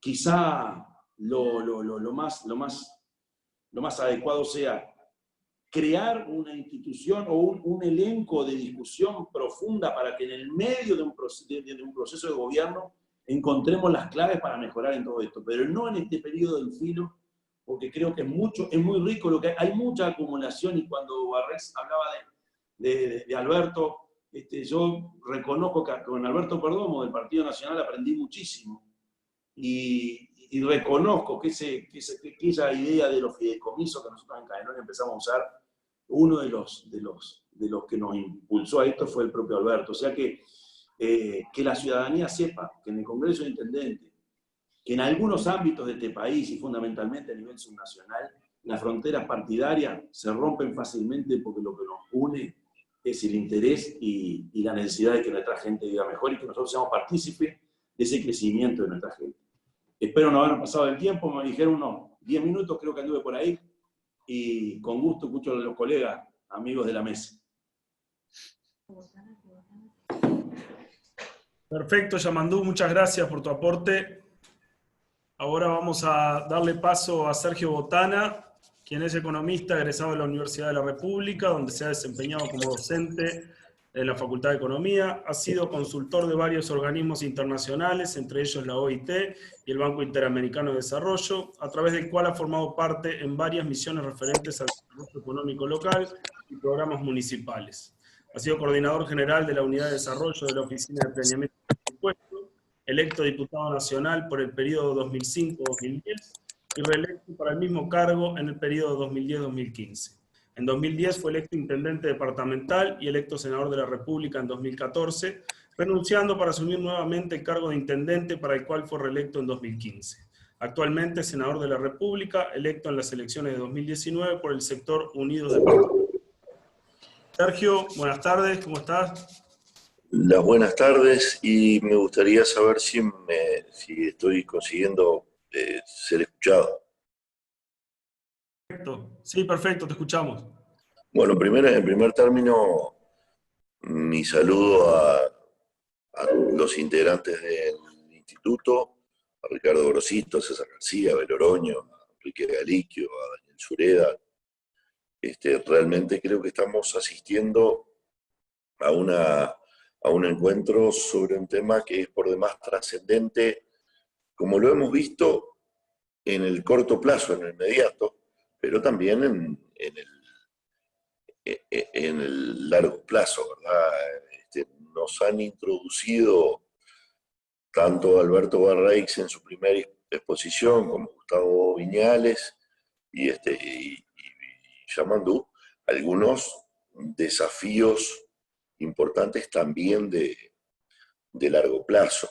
Algunas verdades, como esto de haber llegado ya al límite de la presión tributaria que el país puede soportar, y ese límite vale para todos los ciudadanos del país, para todo el aparato productivo nacional. Por lo tanto, de lo que podemos pensar es en redistribuir presión, en rediseñar tributos, pero seguramente no se nos podría ocurrir jamás la idea de aumentar esta presión, que hoy es del orden del 35.3 de este PBI, lo cual es la más alta de todos los países de América Latina y del Caribe. Un privilegio que por lo menos los que queremos más en las personas que el Estado cuestionamos bastante. Decía que nos han quedado desafíos de largo plazo fundamentales, como esto de estudiar nuevas fuentes de ingresos, de estudiar las necesidades de ingresos frente a los nuevos desafíos que se vienen. Por supuesto, la mejora en la calidad del gasto, lo que debe ser la redistribución que seguramente tenemos que hacer a la interna entre el segundo y el tercer nivel de gobierno o de administración al menos. Yo coincido con Barraix, con Alberto, de que el Uruguay tiene 2 niveles de gobierno y 3 niveles de administración. Así lo concebía don Daniel Hugo Martins, así nos lo hizo saber, y creo que es cierto, que para que el nivel municipal sea nivel de gobierno, bueno, hacen falta fuentes de recursos independientes, competencias absolutamente separadas de los gobiernos departamentales y una cuestión de responsabilidad política. Pero de cualquier manera, las necesidades de recursos siempre están presentes en ese nivel, y obviamente tendremos que también nosotros discutir la redistribución de los recursos entre el segundo y el tercer nivel. Todos estos, por supuesto, desafíos de largo plazo. Desafío de largo plazo el estudio de nuevas fuentes. Alberto nos tiraba la idea en algún momento de pensar en el impuesto a las ventas, por supuesto dentro de determinados niveles, pero es un impuesto que rinde y que en el nivel local, de modo en el ámbito internacional, es utilizado. Nos queda también esos desafíos que nos imponía Leonel Viñales, que son para el plazo cercano también. La incorporación de la contribución inmobiliaria urbana, por lo menos, a un régimen de administración similar al del SUSIBE, esa es algo que ha dado resultado para el SUSIBE, que se ha transformado en el banco que siempre andaban buscando aquellos intendentes de la época de Burgueño, de Borita Ley, de Wilson Nelson, del propio Irineo, de aquel grupo, aquella generación de intendentes que se habían planteado ese desafío. Hoy es el SUSIBE el respaldo de muchas de nuestras acciones de inversión, de la incorporación de maquinaria, del endeudamiento para la obra pública. Entonces, vaya si será importante la incorporación de la contribución inmobiliaria urbana, por lo menos a ese régimen, y creo que tenemos un desafío que también es bastante inmediato, que es de la mejora de los catastros, la mejora del catastro con fines de equidad y con fines de mejorar el ingreso, aplicándolo allí donde, bueno, indudablemente ha crecido el valor de las propiedades por las acciones en la propia propiedad y por las acciones en el entorno que la rodea. Es decir, la mejora de valor del bien como sumatoria de los atributos de dicho bien, bueno, se debe ver reflejada en lo que es el valor catastral y, bueno, y como valor también imponible. Creo que esto nos podrá permitir en todo caso aflojar presión, mejorando la equidad. Nos quedan esos otros desafíos de fijar reglas fiscales de endeudamiento hacia el futuro, alguna regla fiscal de gasto. Deberemos de dar una discusión profunda seguramente en esa disquisición entre las ansias de contar con más información, generando patronímicos, y la libertad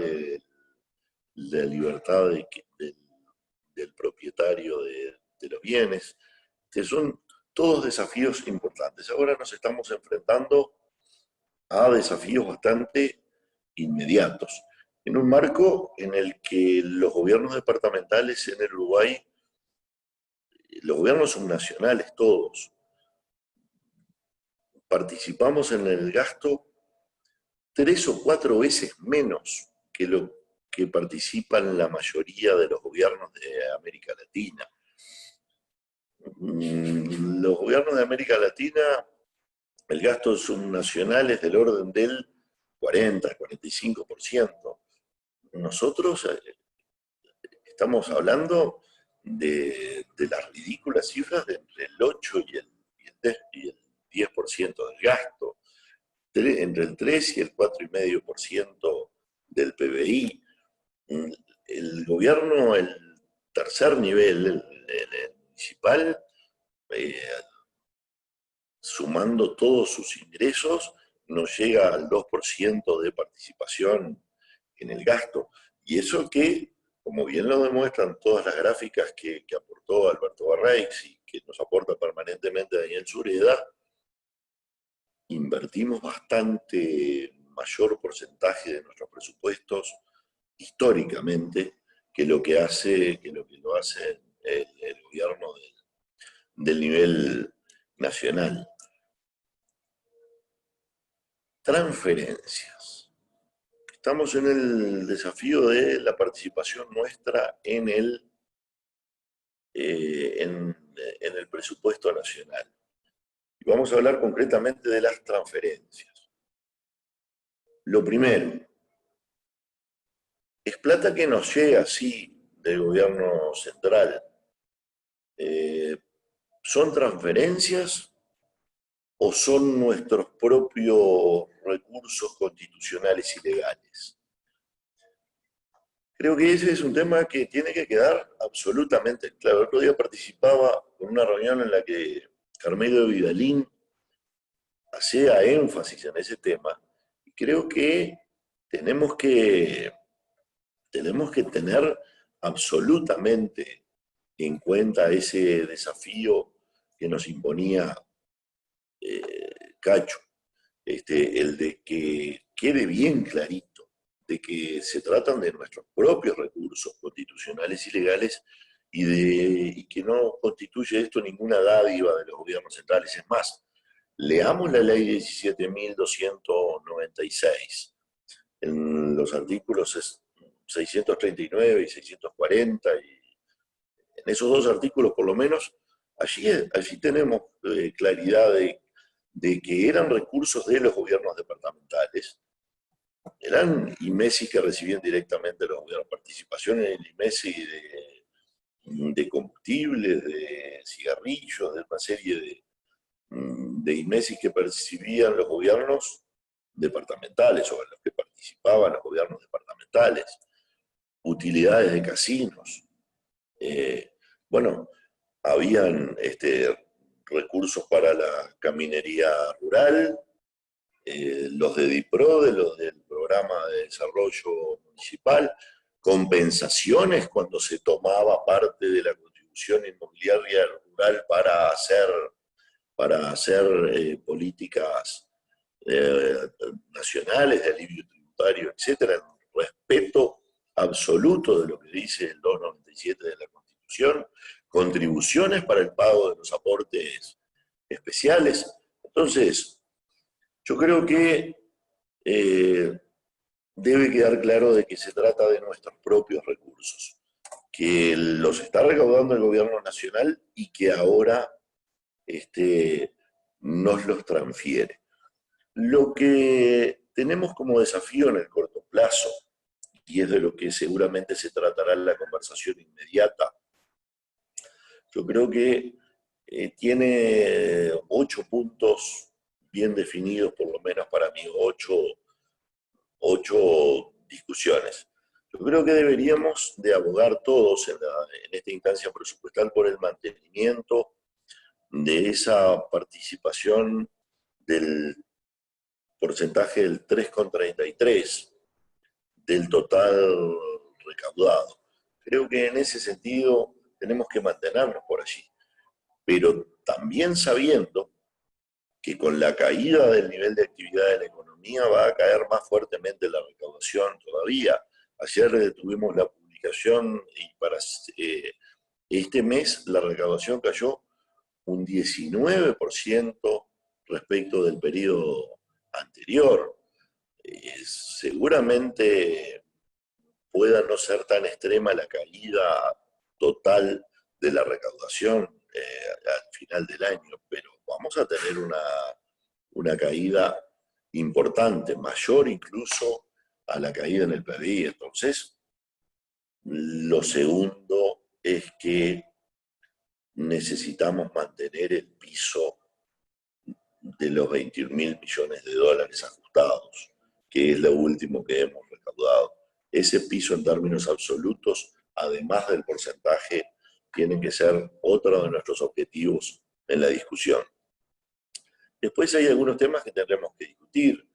Esas partidas especiales que recibían los departamentos de Montevideo y Canelones en el Fondo Metropolitano, los 285 millones de pesos aquellos que recibían a partir del 2017.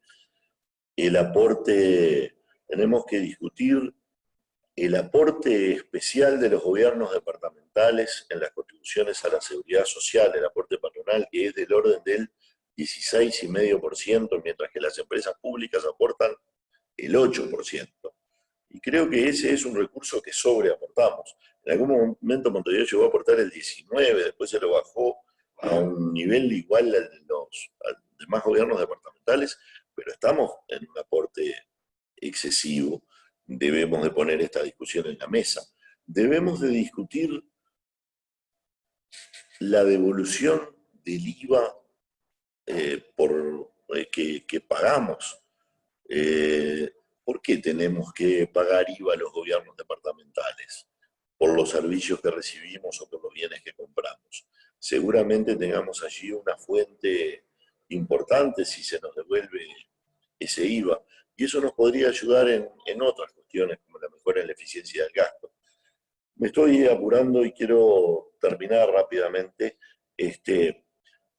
Tendremos seguramente otra discusión en el corto plazo, que es dejar de reproducir la participación, dejar de reproducir lo que es la centralización del gasto en el tercer nivel de gobierno. Nosotros estamos copiándole a la forma en que gasta el gobierno central como gastamos en los municipios. Entonces tenemos una altísima concentración del gasto en la zona metropolitana. Allí seguramente ese es un tema que tenemos que ver cómo construimos esos indicadores para que se dé ese objetivo del que hablaba Viñales, de que los más pobres reciban más.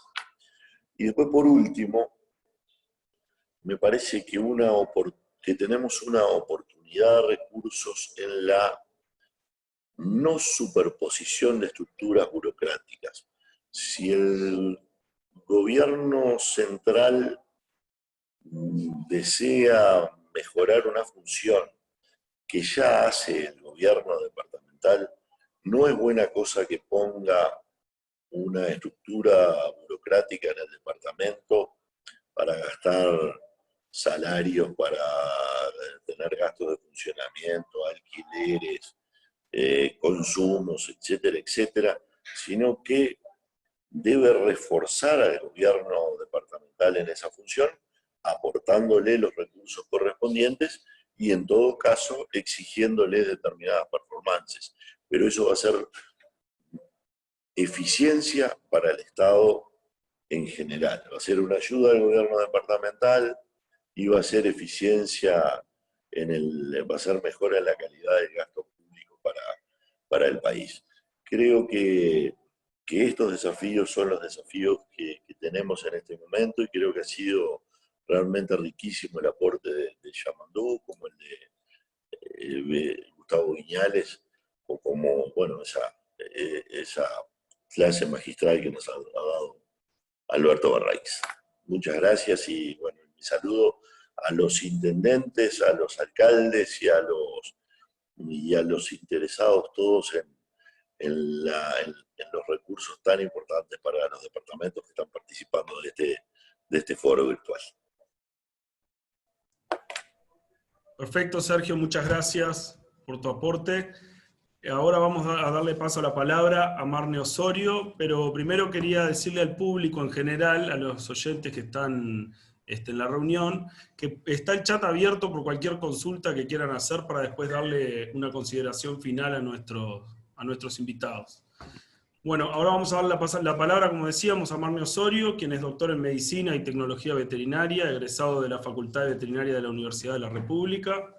Durante su carrera política en los años 1994 y 99 fue electo edil departamental de Rivera, del 95 al 96 director general de servicios, y del 2000 al 2009 director general de Salubridad, Higiene y Medio Ambiente de la Intendencia Departamental de Rivera.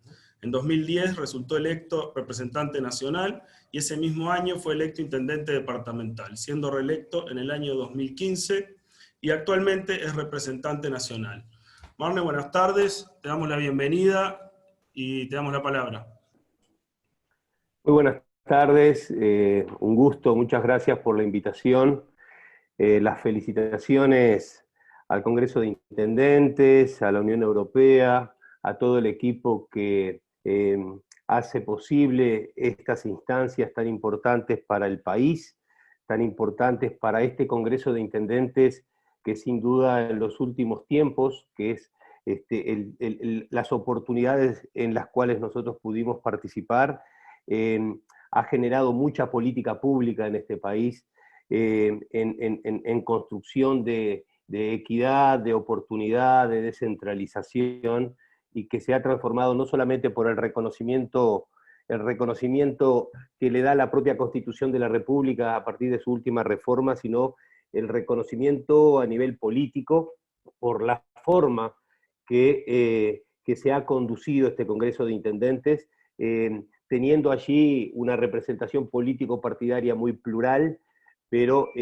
trabajando siempre en la construcción de los consensos y tratando de trabajar siempre considerando la situación de cada uno de los territorios de nuestro país. Dicho esto, creo que hoy tenemos una hermosa oportunidad, primero de escuchar las ponencias magistrales de Alberto y de Gustavo, que realmente es para mirarlas y remirarlas y estudiarlas, porque para nosotros que venimos desde otra escuela académica y que la escuela de la función pública ha sido la que hemos aprendido desde el municipalismo, es muy importante estos desafíos que ellos mencionan en el análisis que hacen. Pero poniendo el foco puntualmente en los temas de los recursos de los gobiernos departamentales, quiero arrancar con algo que decía Sergio recién, que yo creo que la primera reflexión que quiero compartir y que lo hago con muchísima convicción, es que hablamos de recursos que son de los territorios. Eso para mí es una concepción, si se quiere, hasta filosófica, de que los recursos son generados en los territorios, en un gobierno unitario efectivamente, pero que viene apostando en la descentralización desde la propia reforma constitucional.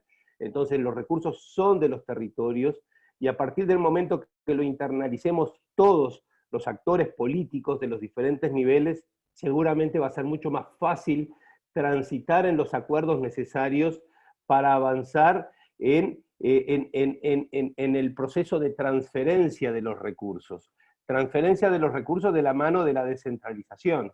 Nosotros hemos avanzado en descentralización, pero es evidente que la descentralización sin recursos no existe, porque en definitiva cuando se está en los territorios y se le habla a los vecinos, mirá, vamos a tener un nivel de gobierno que lo vas a poder elegir, le generamos una expectativa a los vecinos que quiere que se materialice efectivamente en logros que hasta el momento no lo han obtenido. Y esos logros pasan por tener la posibilidad de transformar esos territorios con políticas públicas que mejoren su calidad y sus condiciones de vida.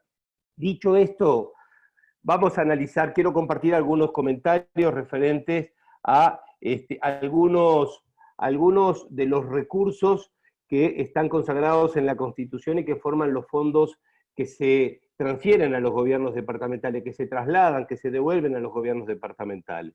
Sin duda el 214 es el fondo más importante y es el fondo que significa el 3.33% del presupuesto nacional. Entonces es inevitable reflexionar sobre eso. El 3.33% del presupuesto nacional es el fondo más importante que se distribuye entre las 19 intendencias. La pregunta es, ¿qué tanto apostamos a la descentralización desde la construcción presupuestal? Cuando nosotros vemos que en las discusiones presupuestales que se han dado en los últimos tiempos, hablar del 1% en más o en menos por ahí es hasta anecdótico. Nosotros que venimos desde la escuela municipal, si pudiésemos hablar del 1% adicional sobre el 3.33% que ha venido a tranco de fracción de punto, sin duda sería muy, pero muy significativo. El otro componente, el otro elemento que también quiero compartir y reflexionar es la situación actual que vive el país. La situación actual que vive el país, que es de público conocimiento y por supuesto que muy comprensible, que nos vamos a enfrentar con un presupuesto que va a caracterizarse por la austeridad necesaria por la situación de pandemia. Y esa austeridad seguramente va a incidir o puede llegar a incidir en forma negativa sobre ese 3.33% que toma como base de cálculo el presupuesto nacional. Entonces allí ya tenemos un primer elemento para ese diálogo político, ese diálogo multinivel que se tiene que dar para garantizar que no haya una pérdida en materia de recursos para los próximos gobiernos subnacionales. El otro elemento para compartir también tiene que ver con lo confuso que es la lectura de la distribución y la ejecución del artículo 214.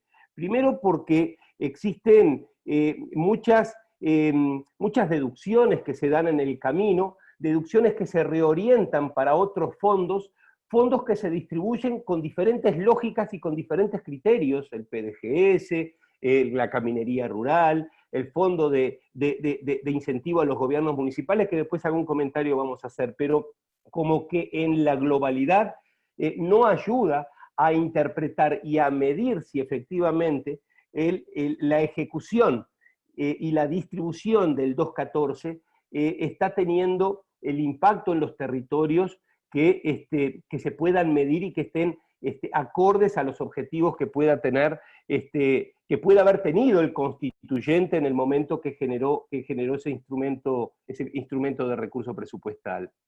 Y el otro elemento que también quiero compartir es lo equivocado en la forma de distribución. La forma de distribución se basa en una realidad de principios de siglo, de hace 20 años atrás, y es una forma de distribución que maneja criterios como, bueno, territorio y población, que está bien, son factores, son elementos estrictamente cuantitativos, pero también hay elementos cualitativos como el PBI per cápita o los indicadores de necesidades básicas insatisfechas.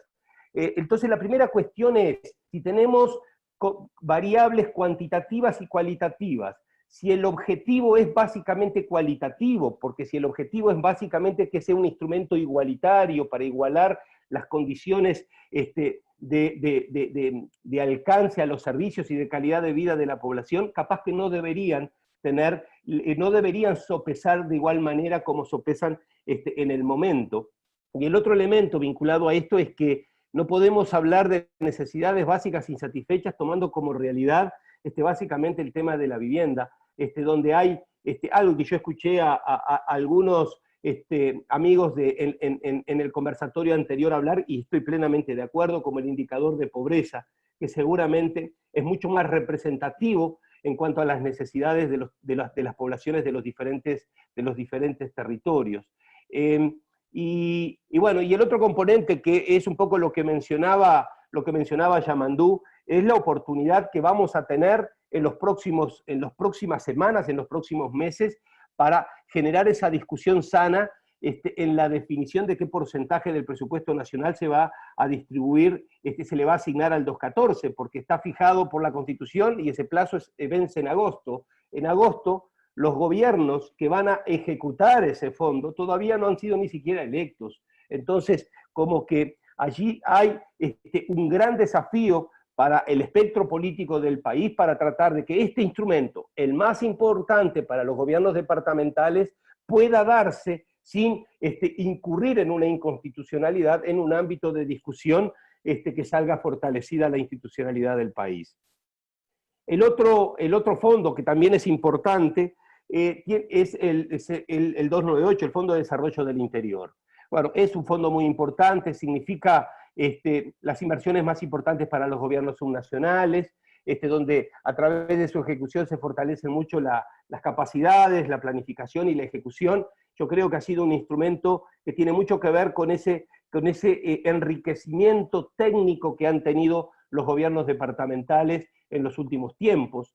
Tiene una modalidad de distribución diferente a la del 214, pero creo que también esa modalidad es necesaria revisarla y seguramente corregirla. Tiene una ejecución por parte de los gobiernos departamentales del 33% de ese Fondo de Desarrollo del Interior, con una modalidad que creo que para los que hemos estado al frente de los gobiernos departamentales nos da mucha tranquilidad por la enorme transparencia que tiene, proyectos presentados, llevados a la sectorial, evaluados técnicamente, evaluados políticamente, aprobados, y que las transferencias se dan contra certificación. Está perfecto. Lo que tenemos es que el 66% de ese Fondo de Desarrollo del Interior que se ejecuta por los gobiernos nacionales no tiene el mismo tratamiento, y supuestamente llegan a los territorios, pero si llegan a los territorios, y con esto no quiero promover un debate de corte ideológico o político, nada que ver, es estrictamente práctico, ese 66% no pasa por los ámbitos de perfeccionamiento en el momento de la definición del destino de esa inversión para que dialogue con las demás inversiones en los territorios. Entonces, y allí seguramente puede haber muchos destinos que son competencia de los gobiernos nacionales, pero que son ejecutados, de hecho, por los gobiernos departamentales, como la atención primaria en salud en los medios rurales, como en parte del mantenimiento de la infraestructura educativa, o incluso el propio fortalecimiento de las capacidades de los municipios. Existen otras situaciones de inconsistencias en materia de distribución de recursos en los territorios, que los quiero mencionar rápidamente. Los fondos de incentivo a los gobiernos municipales. Es verdad, un fondo que fue creado, que fue discutido, que fue analizado, pero en mi opinión peca de una falla original. La falla original para mí es que se asume de que todos los municipios en el país es la misma cosa, y no es lo mismo un municipio montevideano que un municipio metropolitano que un municipio en el interior profundo. No digo ni que es mejor ni que es peor, simplemente es distinto, hasta por la propia percepción que tiene la comunidad de ese nivel de gobierno, que muchas veces tuvo como punto de partida una junta local que partió no de 0, de -10. Entonces, en comunidades además históricamente muy deprimidas. Entonces, allí creo que nos debemos una discusión, no solamente por el cuánto del fondo, sino de cómo y cuáles son los objetivos que queremos alcanzar con la implementación de ese fondo para los gobiernos municipales. En materia de caminería rural, hoy se distribuyen los fondos, pero el criterio de distribución de los fondos de caminería rural no obedecen a el actual mapa nacional productivo y de demanda de infraestructura de caminería rural. Y no lo digo yo, lo comprobaron trabajos técnicos hechos por el Ministerio de Transportes y el Ministerio el Ministerio de Transportes y el Ministerio de Ganadería, donde por algunos desarrollos productivos, fundamentalmente la forestación, hay zonas rojas, pero solo que no se ha adecuado este proceso a lo largo de todos estos años, donde a partir de una ley que promovió el desarrollo forestal, se siguió básicamente con muy pocos cambios para ayornar esa capacidad de inversión en esos territorios para brindar el servicio. Y vinculado a esto está el componente de la contribución inmobiliaria rural. Hoy la contribución inmobiliaria rural se calcula sobre una base de cálculo que tiene que ver con la productividad de la tierra, pero una productividad de hace varias décadas atrás, donde se contaba solo la vaca y la oveja, no se contaba básicamente otros rubros productivos. Entonces, los departamentos con suelos más pobres para esa producción tienen una base de cálculo más baja, por lo tanto recaudan menos contribución inmobiliaria rural. Solo que son esos territorios los que hoy tienen más forestación, son esos territorios que hoy tienen mayor demanda de infraestructura, y es en esos territorios, además, donde están los desarrollos forestales con destino a madera de calidad, que están exoneradas del pago de la tributación, del pago de la contribución inmobiliaria rural. Entonces, los departamentos más pobres, que son los de suelo más pobres, que son los que recaudan menos contribución inmobiliaria, son los que tienen más trabajo que atender. Y esto es una realidad que se da básicamente en los departamentos donde el desarrollo forestal ha tenido un cambio significativo. El subsidio al transporte público es otro de los elementos que nosotros creemos que nos merecemos una discusión.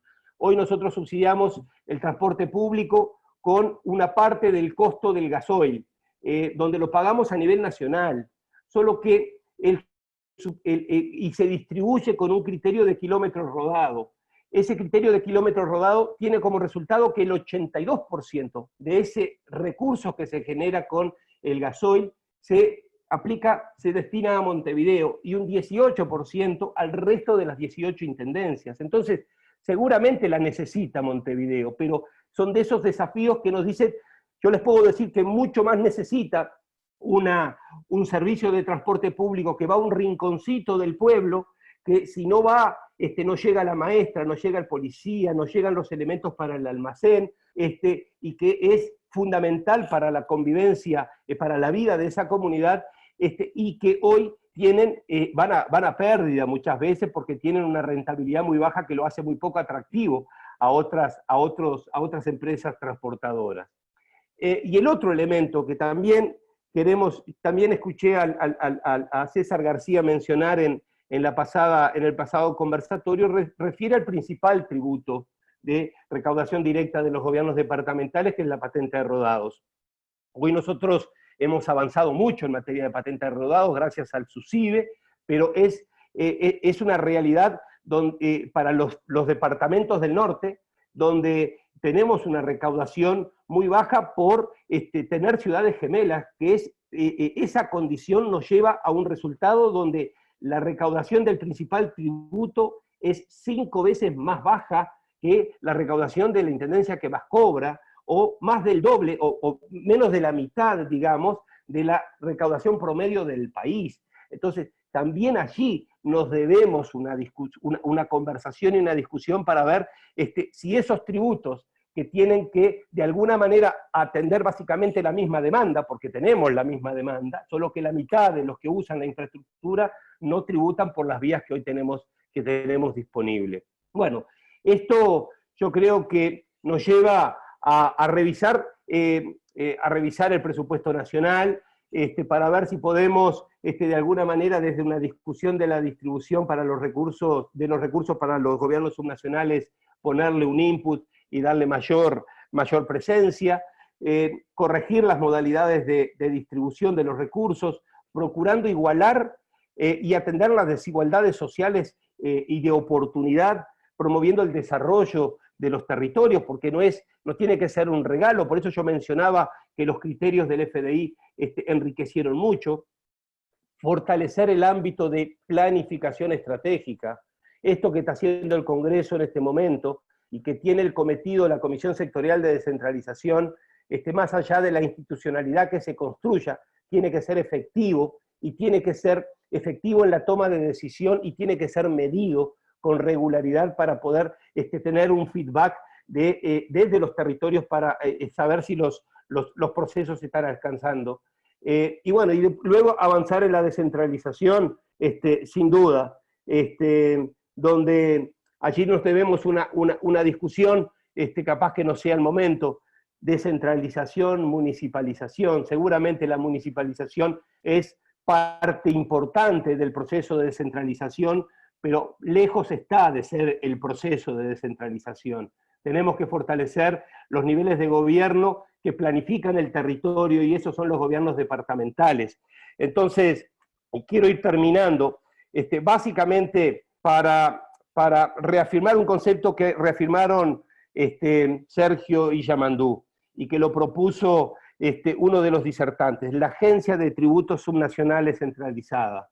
Yo creo que hoy, inspirado en el SUSIBE, con todo lo que aprendimos desde el SUSIBE, incluso enfrentándonos a debates políticos ideológicos en nuestras propias tiendas partidarias, hoy tenemos un nivel de madurez institucional en el Congreso de Intendentes como para abordar esto, y desde este instrumento mejorar nuestra capacidad tributaria, mejorar las posibilidades de endeudamiento, nuevas modalidades tributarias, y bueno, y avanzar en muchos aspectos que seguramente desde una organización que pueda tener una capacidad técnica que por ahí los gobiernos departamentales aisladamente no lo van a poder obtener, y que pueda tener una espalda institucional como para sentarse frente al gobierno nacional para negociar, no para un departamento, sino para todo el territorio nacional, sin duda puede ser un input muy importante. Bueno, yo me voy quedando por acá, seguramente me fui lejos de los tiempos. Muchas gracias por la oportunidad. Perfecto, Marne, muchas gracias a ti por tus aportes. Teniendo en cuenta que no hay preguntas del público y que nos hemos extendido un poco más de lo pactado en el tiempo, queremos despedirnos de nuestros ponentes y de los comentaristas, los exintendentes, agradecerles e invitar a todos para el 1 de julio, que va a haber otra instancia de conversatorio también en el mismo sentido, referente a las transferencias subnacionales. Bueno, quedan todos invitados y queremos agradecerle a Gustavo Viñales, Alberto Barreix, Sergio Botana, Marne Osorio y Yamandú Orsi. Muchísimas gracias y esperemos que en la próxima podamos estar todos también. Gracias.